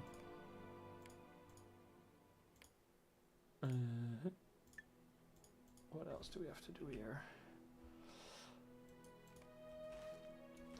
Collect an artifact. Okay, I guess we'll do that real quick, and then collect an artifact, and then we'll go get the riding skill, and then we're also nearing the end of this stream. I think I plan to go on until, for me, about 12 o'clock, so about 4 hours, which it nearly is. So we'll just do this story quest, get the riding skill, and then I think call it quits for now. So if you have any questions, comments, whatever, feel free to throw them up.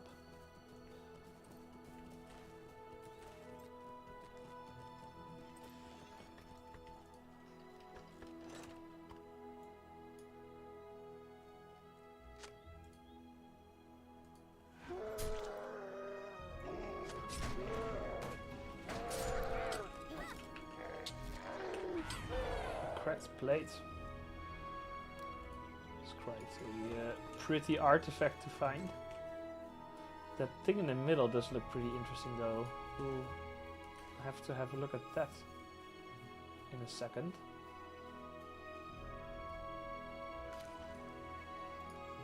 It's called Celebrimbor Citadel, this quest, which is a really a good name.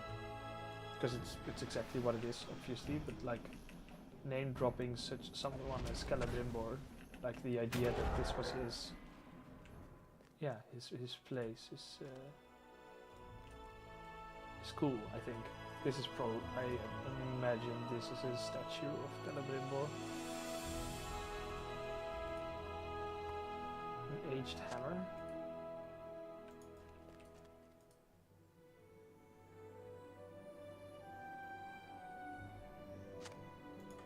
Yeah, it's a statue of Celebrimbor, so that's what he looked like according to... Oh, he actually has a ring in his hand too. Look at that. It's an actual ring. Oh, that's cool. Because I think there's a similar statue to that one in the Ring Forges, and I've been there. I've filmed it for... question. Hey. Enchanted Horrors, welcome to the stream. Yeah, so you do, good question, you do have to buy the expansion to play here, I think. So there's 2 areas in here, Cardolan and Swanfleet, and I think both of them are supposed to take you to level 30, so they're meant to be a replacement for the regular starting experience of Lotro. And yes, you do have to buy it. I think the cheapest one is around 25 euros or something, but I'm not exactly sure anymore. And yeah, it's meant as an alternative starting experience. So, but I must honestly say I am a bit conflicted about. Because obviously the introduction of systems is better in this version of the starter region, and like the production quality is higher. There's more voice acting, and all that. So that's nice. Like it's it's just a more modern edition of a more modern piece of Lotro content. That's undeniable. But in the original introduction, you are... oh shit, did I get myself stuck? Yeah, I think I did. In the original, you're a bit closer to... I'm actually stuck. Fuck, okay. You're a bit closer to the original Lord of the Rings story. So... you meet more characters related to the Lord of the Rings story. You meet Aragorn, you meet Gandalf, and for now I've not seen much of that here. So if you're new and you're not really sure about the game yet, I think just doing the regular starter experience, there's not much wrong with that. Yeah, like the introduction of systems might be a bit more vague. But yeah, it's a bit more like story-wise here you're a bit more like, where am I exactly? Yeah, that's my current feeling. Of course, I've been playing this for about 3.5 hours, and that's it basically. So I'm definitely not all the way through it yet. But that's yeah, that's my experience for up until this moment. But thank you for your question. If you have any others, definitely feel free to ask them.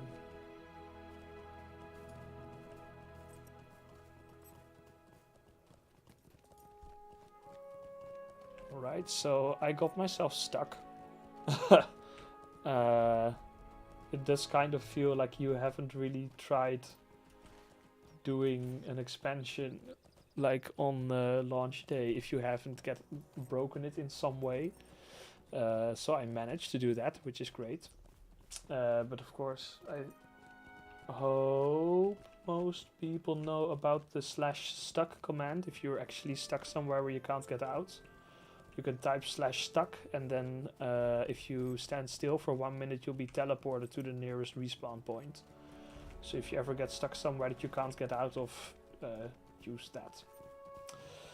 Or your milestone or something, but sometimes that doesn't work either if you're stuck. So then you just type /stuck and then you're out. Or if you just want to teleport away from somewhere which is far from civilization, which also helps. These are sad reminders of times long. How funny is it that you get a ring for... After the fall of Balerion, most of my people came to live in the land of Lindon to the west. Are we gonna get some juicy ring background? Okay. After the fall of Balerion, name dropping Gil-galad. Okay. Yeah, so they settled in Eregion. Yeah, so this is basically the history of Eregion that's being recalled right now. Tar Aldarion, that's the he's also mentioned. That's the king of the Mariner's Wife chapter from the Silmarillion, which I'm a big fan of. So that's a cool name drop. I like that. Seafaring people. Are we gonna get... It pained Calambrino to see the woods and fens so ill-treated. Oh. But he did not want to harm his Oh, I think we might get something super exciting right now. Or it's gonna be really boring. See this city as it was. Oh. So much. Oh, look at this. We're gonna go... Oh my... Oh, this is cool. Okay, this is cool. I'm on the Evernight server, by the way. Evernight is the server where basically the biggest European population is on. And Arkenstone is, I believe, the biggest server in the US population, which doesn't really... Like, all servers are in the US, so it doesn't really make a difference for connectivity, but it makes a difference for when people are online. But I'm on Evernight. Ooh, but we're now in Caras Galadriel when it was not a ruin, and that's really cool. So let's see what happens. Who we're going to meet. Oh my god. Okay, I'm actually... We might meet Sauron. In fact, I think we are going to meet Sauron. Yeah, that's him. And oh, yes. He called himself Antheron. Oh my god, this is cool. Okay, this is cool. We have never seen Celebrimbor in the flesh in Lotro. And this, don't be mistaken, this is Sauron. He has a really sneaky face too. I can see how Celebrimbor is. You can see how he's an important, like the shine of Valinor is upon him. You can see that he glows. Oh, that's really cool. Okay, we're in, guys. So Antheron is Sauron. He helped Celebrimbor make the Rings of Power. Antheron means Lord of Gifts in the Silmarillion. He's called Anatar. So his proper name is Anatar, but we cannot use Anatar, or they cannot use Anatar in Lotro because of the rights. So they call him Antheron. Are we gonna see the forging of the Rings of Power? That's the real question. Trusted this new arrival.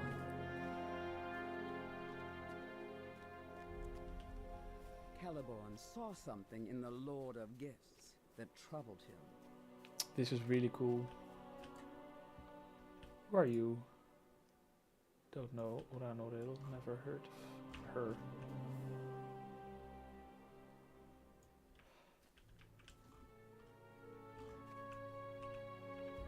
The Bright Company. Oh, okay. Yeah, that's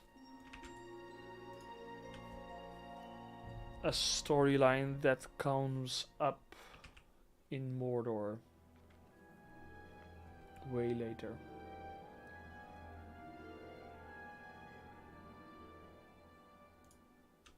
This is Celeborn.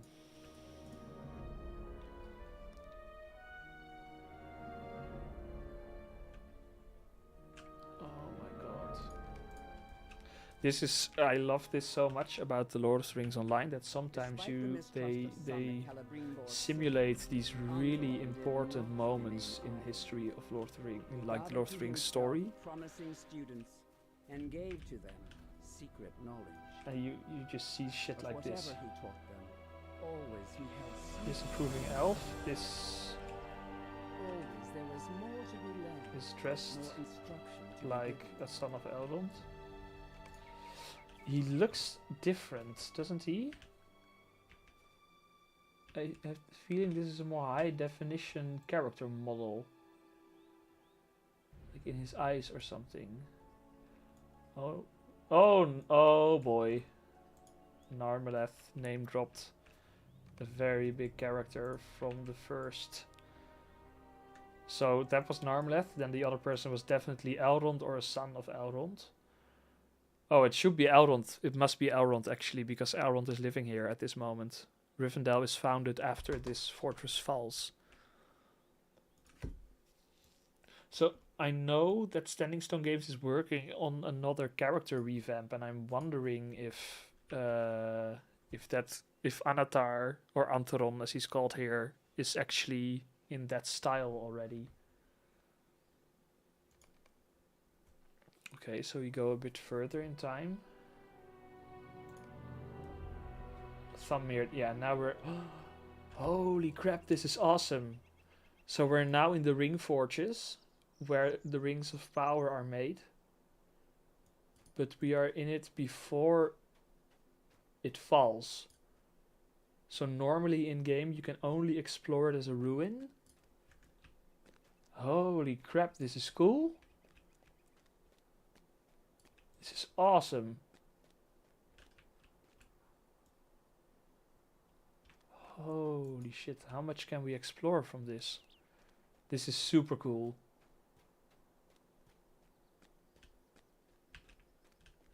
I really love that they added this and that we can see it. Well, or no, I'm not stuck again, am I? Please. Oh my god. I'm stuck.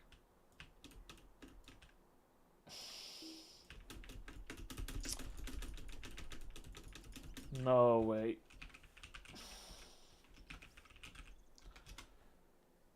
No.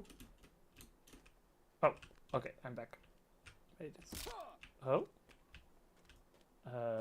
What? Am I supposed to be able to get in here?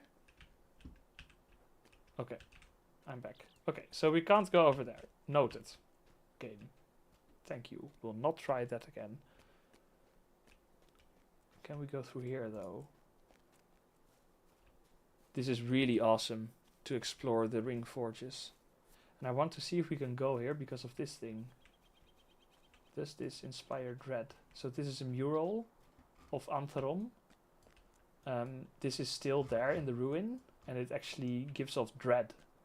So if you're here, you feel a feeling of dread because it's an image of Sauron.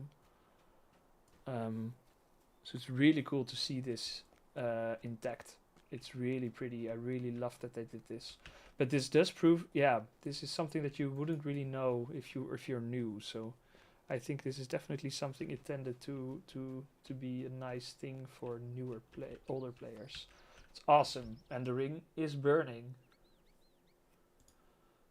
The ring forge. So I think we're gonna see the forging itself. I'm really glad that I started this. The jewelsmith to forge great rings of power. Long they toiled, until at last We're their gonna see it, work guys. was complete.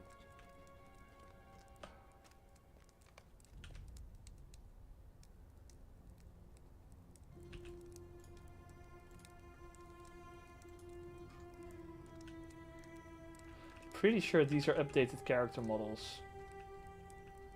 Or they're custom.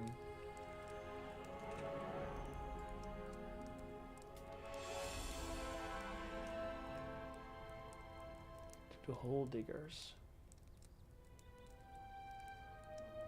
And the fellers of trees.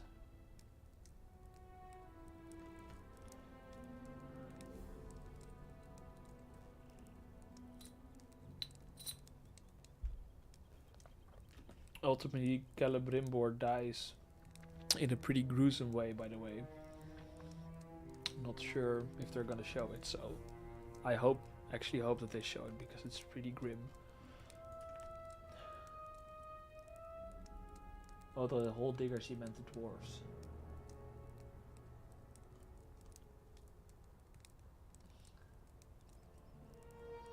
Suspicion. Yeah, so after this, okay, that's Mordor. Okay, wow, we're going hard. The fires, oh, the fires of doom. Oh my god. You go on ahead. My words will guide you, but I go no further than this. The forging of the one. Holy crap. Holy shit. This is cool. This is so cool. I love that they added this. Holy wow. This looks so good. This looks so good. Like if you imagine the place where the One Ring would be made, you'd think of this. Like yeah, this looks awesome. I did not expect this at all.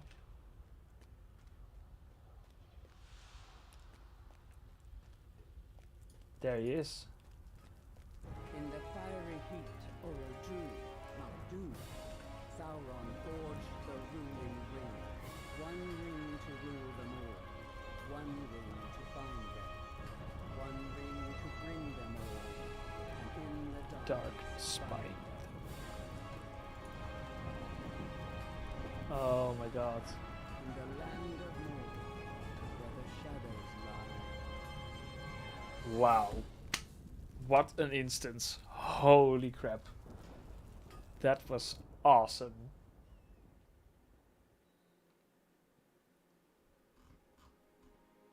Wow.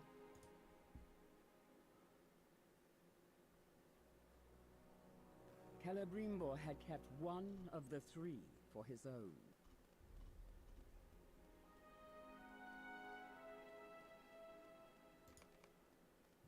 Wow. The Mordor. The armies of Sauron. What did I miss? I returned Tegwin to Mossward. I have hated Orkkind for much longer than you have been alive, Dunedain. Wow, I'm flabbergasted. It's wow.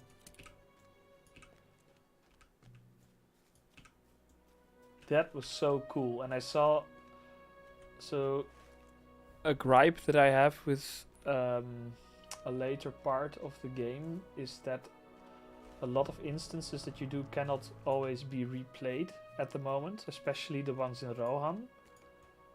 But I see a reflection pool here, so I'm assuming you can replay this. But yeah, man, that's cool. Yeah, you can. Yes, great. You can replay it. That's awesome. Okay, so these quests I'm gonna do later. What can I do for you? Now we're gonna go back to Mossward. Wait, why am I? I'm gonna take the milestone skill.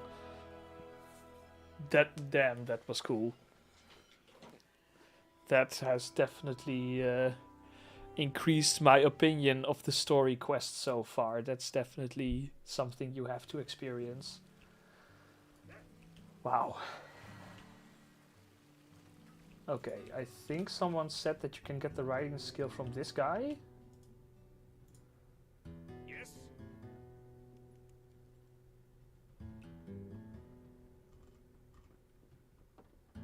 Oh. Here you get the riding characteristic. Yeah, okay.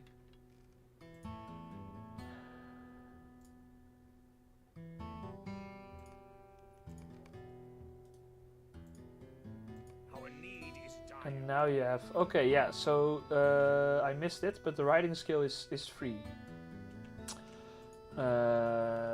Which is really nice. And I hope it works this way in regular Lotro now, like in the regular starter instance now too. That you can unlock that easily. Hello there. I'm not sure, of course, but I hope it is. One thing I am realizing now that it's kind of... It's a pretty big trek to get to Bree from here. While it's pretty important, it's handy to be able to go to Bree, but it's a pretty big journey.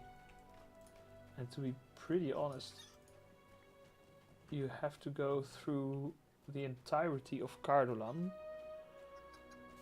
which is probably pretty tough. So don't know. Oh, you actually get a horse as well. Is it a nice horse? Probably not very. 32%. That's super slow. That's... Yeah, that's pretty slow. It's not an ugly horse though. But I think the fastest horse that you can get is... Yeah, 68% speed. Yeah, that's way faster. Okay, well, it's a start. It's not a lot. But you can get a better horse in Breland. But it's good. I really like that they changed this riding skill thing. I think that's important. I kind of want to see Sarnford, but it's gonna be a difficult journey because we have to get through Tharbad if we want to go there.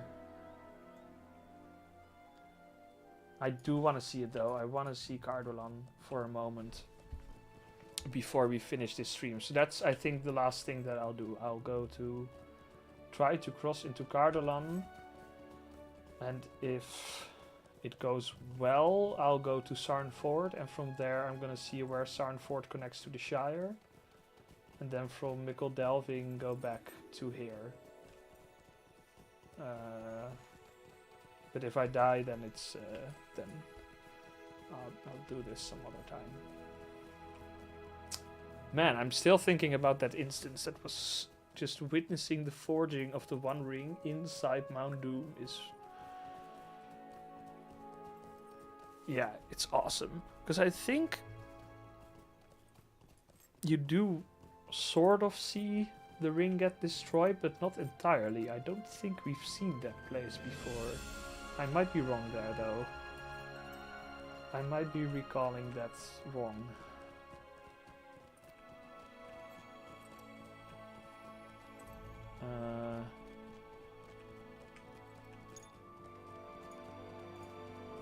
Well, someone will correct me. Yeah, this I don't understand. I get this region pop-up, but I bought the expansion, so I'm assuming that I am entitled to all the questing content here. So why do I get this pop-up? That's something I kind of want to know. I kind of want to see if I can find a quest giver somewhere. Hope that I can... You know what? I'll just get this guy.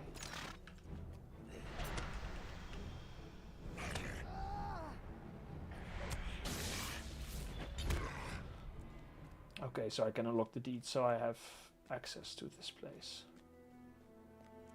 Okay, yeah, this bridge is broken. This actually looks good. I take back my words about being in doubt whether Tharbad looks good. It does. I take back my commentary.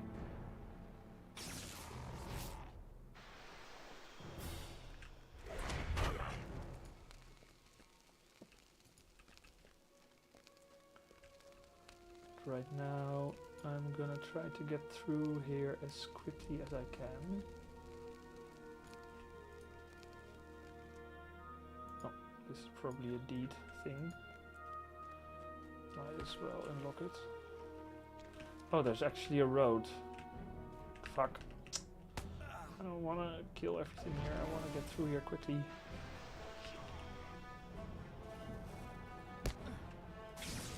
But there is actually a track through here, apparently.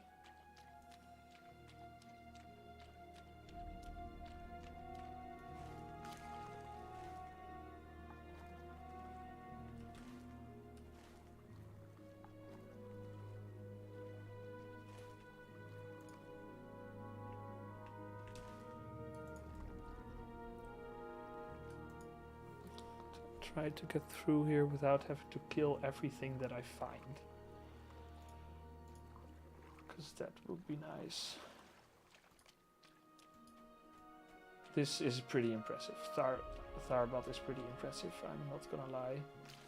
And it should be, for the record, because it's a Numenorian settlement, so it should be impressive. But it is.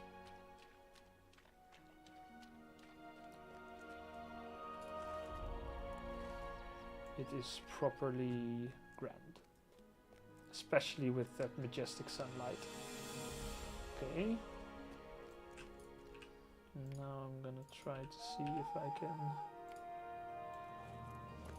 get through here quickly. Yeah, that looks pretty awesome. Look. There's a stable master nearby, which is good. And then I hope the roads will be quite peaceful. Yeah, this looks good, yeah. It does look good. I take back what I said. Alright. We've entered Cardolan. Not at the appropriate level yet, but I just want to get a look at it. Before this stream is over. I just want to have seen most of the stuff. You know, because I'm guessing a lot of you just want to see some stuff. Yeah, stable master, that's always good.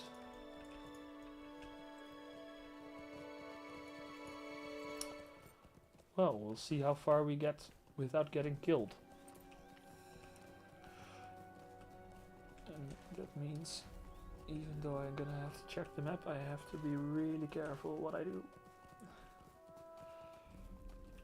Cardolan's looking pretty good too. There's a lot of flowers here that I don't think I've ever seen before. think...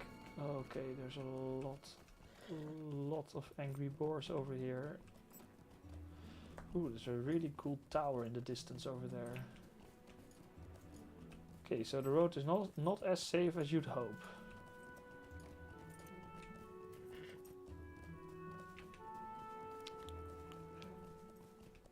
It's like this.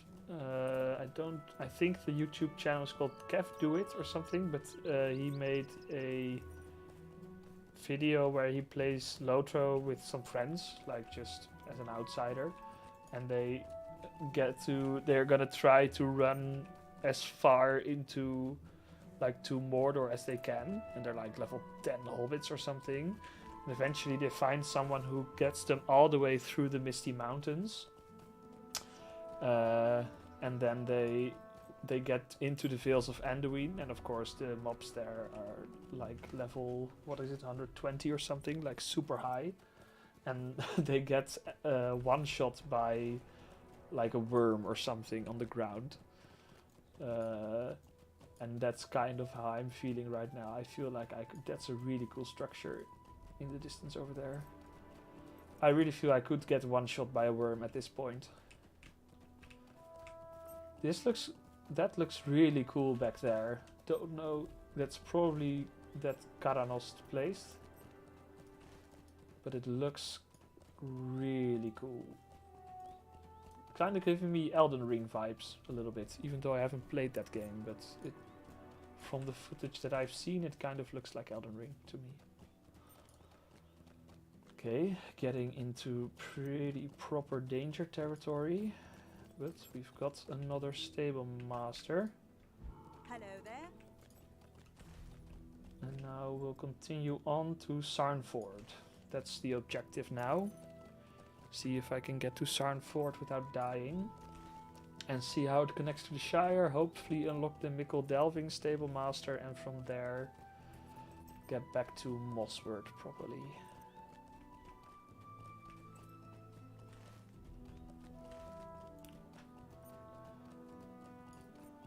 So this is Cardolan. Kingdom ultimately ravaged by a plague, of which the Barrow Downs was the capital. It's definitely different from other parts of Eriador, so that's good. But as you can see, I really have to be careful. There are a lot of purple mobs. And especially if there's a mob in stealth, I'm going to be screwed. That's like the biggest danger. If I just keep my eyes open, I can avoid all the ones that are not in stealth. Because these are all, what are these? Level 20 plus. But if there's like a stealthed wolf or something, which happens pretty often, unfortunately, then I'm in trouble. So let's hope we make it. I like this. I like this. This looks nice, especially this sunset. Everything kind of going into the golden hour. The sky is also like different. I've never really seen those cloud patterns, but it's very peaceful. It's yeah. Bit monotonous maybe. This is a very large area that kind of looks... Oh no. I really have to watch the road. Because that Auroch really scared me there.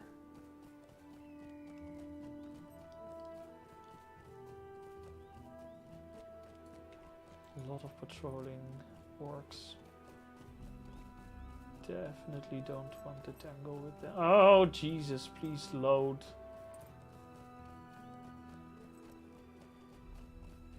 Really cannot.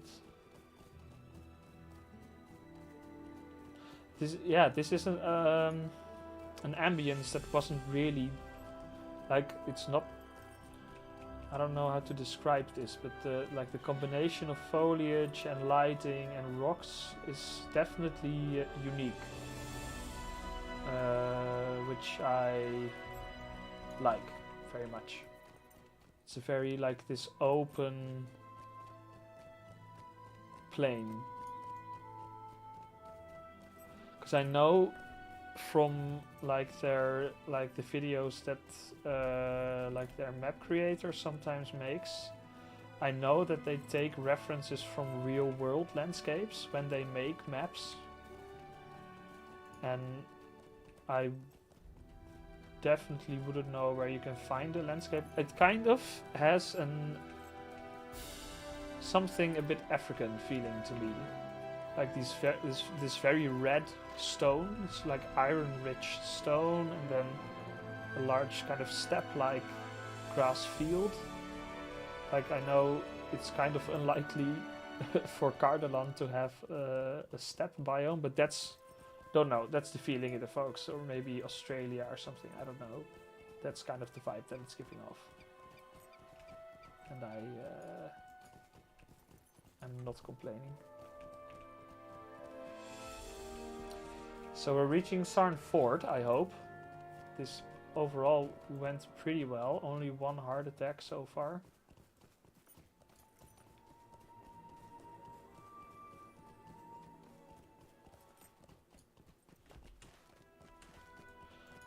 So I'm very curious what Sarn Fort is like, because this should be basically the headquarters of the Rangers in the Shire. How can I be of service? Okay, Stable Master unlocked. Well, there are not many people here. It's pretty small. Well, it is a fort. Got that right.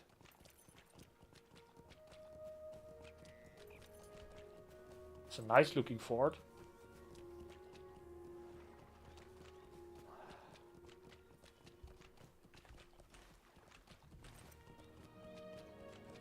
And there's the loading screen. Yeah, that's unfortunate. So, where are we dropped off? Next to the Shire homesteads. Okay. Yeah, that makes sense. Yeah, so that's of course the problem. The South Farthing isn't in the game yet. So this lovely new area isn't connected to the Shire directly. So they need a loading screen to get you from the Shire to Cardolan. So now it's just waiting until they add the South Farthing to the game, and then this will be all. I assume then that there won't be any loading screens, that you can just go, and maybe there will even be more connected points. Maybe they'll, because like the southern border of the Shire, as far as it's present in the game at the moment, is kind of it's just basically a rock wall that you can't really pass over. So it would be really cool if that gets removed. And you can just walk through to the South Farthing and through to Cardolan. I think that would be really awesome if that gets added. I think it's gonna be I'm pretty sure it's gonna take quite a long while before they add the South Farthing, because I think they're gonna combine it with the Scouring of the Shire. I don't think we're there yet in the story, but How do you do? okay, we made it, and this is also a way to get to West Bree, so that's good. Now the question is, oh, you're kidding. I can't get back to Mossworth that way. Oh no. Okay, that's a bummer. So I've never been a VIP with this character.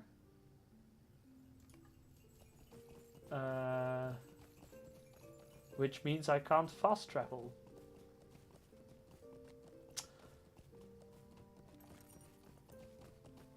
So that sucks. Thank you, B, for the compliment on my videos. I'm definitely still working on them. The one that I'm working on right now is taking a bit longer than I would like, because of some busyness in my personal schedule and because I'm also including Wildermore in this video, and Wildermore is a bit complex to quest through. So unfortunately that's taking a bit longer, but I'm definitely still working on them, still very excited about it, and also definitely very happy to have reached the 500 subs and getting the community tab on YouTube. So thank you very much.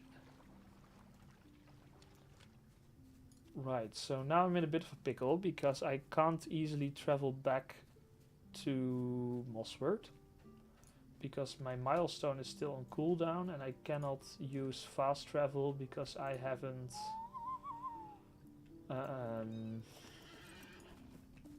because I've never been a VIP on this character. So what I hope, I'm gonna drive right back to Sarnford now, and I hope that that from there I can just get a stable master back to Mossword. Although that's probably going to be a really long ride because Mossword is pretty far from Sarnford.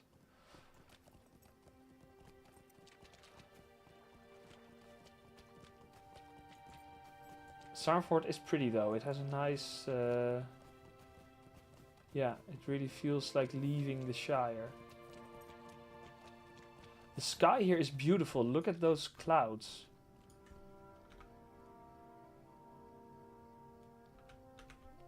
I'm really I really love that they took those cloud textures. That's yeah, good choice. How can I be Okay, of how service? far can I get? I can get to Tharbat, which is probably enough, I think. Right. So I'll be taking the manual ride back to Tharbat, enjoying the setting sun, enjoying the lovely, lovely cloud textures of Cardolan. I did not expect Cardolan to look like this, to be honest, but I'm really I like it. It's a very nice.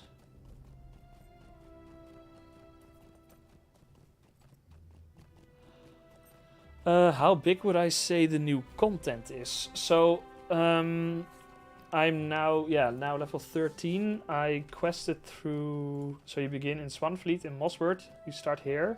I've quested through this area, I've skipped this, I think, by accident. And I'm now working in here. So I'd say I think that I'm nearing the end of Swanfleet. I think I've been to most places now. And you know, in the regular start level 15 you can reach it quite quickly. So I think it's gonna come down to how big Cardolan is, and I think, because I've only just driven through here, and this was already pretty long. So it's at least Breland plus Lonelands, I think. Because Breland, of course, has some pretty places that are pretty compact, like around Breland and Archet. There's a lot of quests in a pretty small area. But there's also a lot of empty space, and so it is here kind of as well. So it's kind of hard to to measure it. I can't really tell, but I think Swanfleet is probably as big as Breland. I would think. Yeah, I think that pretty much coincides. Yeah, this looks good, right? It's. I think, yeah, this definitely looks pretty epic. Like, this landscape is just really, it's really different. It's really, like, there's not much like this in Lotro, I think. And it's not just the landscape, because it isn't like it's super high fantasy or something, but it's just, it's nice, flat, some rocks. It has a kind of mystical quality to it, and then these clouds and the lighting. Yeah, it's subtle, but I really like it. And I didn't know if you just saw the instance that I was in just before, but you saw a lot of intact old Eregion, and that was really cool. And we saw the forging of the Rings of Power, and yeah, so there are definitely some epic story beats in instances in this piece of content. So that's definitely really cool. Kind of sad that it's getting dark now, because this sky is...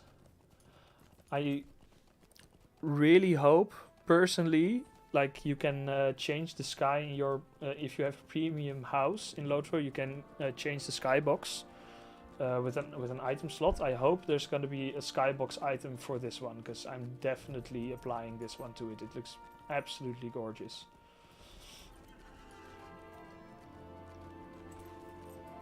So really close to Tharbat. And once again, I already talked about it in this stream, but it's really cool that the Greenway, you know, going all the way from Fornost to Tharbat, is intact now. Yeah, you can follow the entire Greenway. Yeah, from Fornost to Tharbat, so that's really cool. I really like that. Yeah, that's just one more nice thing that you can, like one path that you can follow. You can walk from the Shire to Mordor or to the Lowly Mountain. You can follow the Greenway. There's more and more stuff being opened up in Lotro, and that's cool. Now we are nearing Swanfleet again.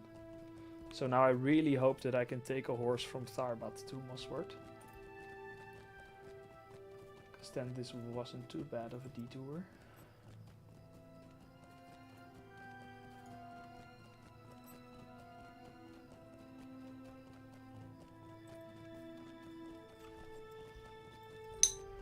Finish my drink.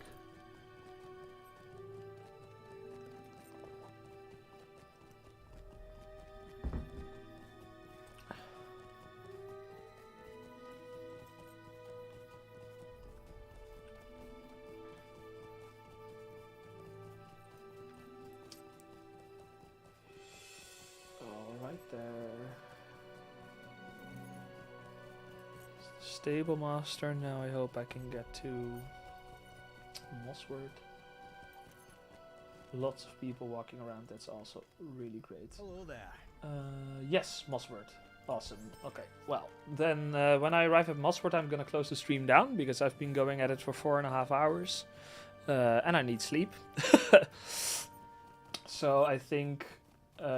For some closing thoughts, it's I am gonna have to play through the entire thing before I can really say whether I like it or not. I think the start is slow, and because there's a bit of a lack of recognizable characters in the beginning, I would imagine that it might be a bit less exciting. On the other hand, based on what I just saw of the land areas, of the quality of the voice acting, the quality of the instances, which is definitely really high, and like some of the references that are made are really cool, like to Numenor, to the Forging of the Rings, all very important stuff.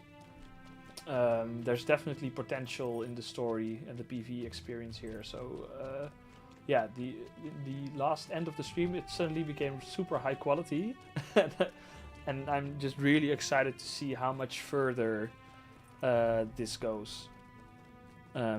Middle-earth will never seemed closer to completion. Wonder what the next expansion will be.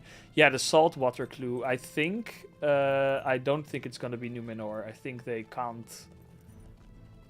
That's Numenor is gone. Like that would be a bit too weird, I think, if it's Numenor. Even though we've seen areas in the past like Second Age Mordor, but yeah, that's a bit easier to do than yeah, I think Numenor would require a pretty big suspension of disbelief, even though I think visiting Numenor would be really cool. I think it's gonna be Umbar or pieces of Harad, which, to be honest, Harad is something to be excited about because it means we're gonna have like a more arid desert-like map, which we've never had in Lotro, and I'm very, especially if you look at these maps, I'd be really curious to see how Lotro handles that. We've never had areas that are basically all sand dunes or something, so that's something I am personally pretty excited about, and this is probably the third time I mention it, but also I think there should be a good adaptation of the ocean in Lotro.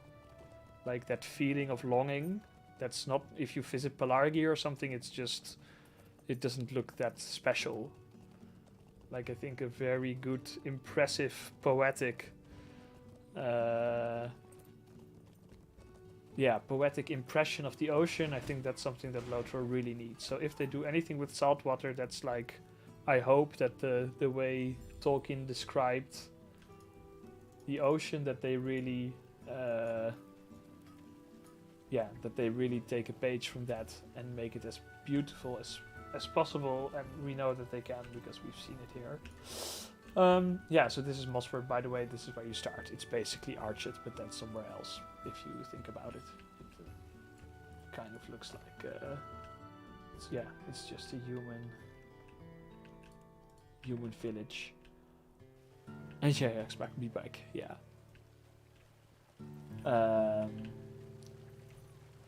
So I'm gonna end it here, everyone. Thank you for watching. Thanks for all the comments. And if you are watching this in the future, as I will be uploading it as a separate video on YouTube, thank you very much for watching. Hope you enjoyed it. And I'll see you around the channel. Have a good evening, everyone.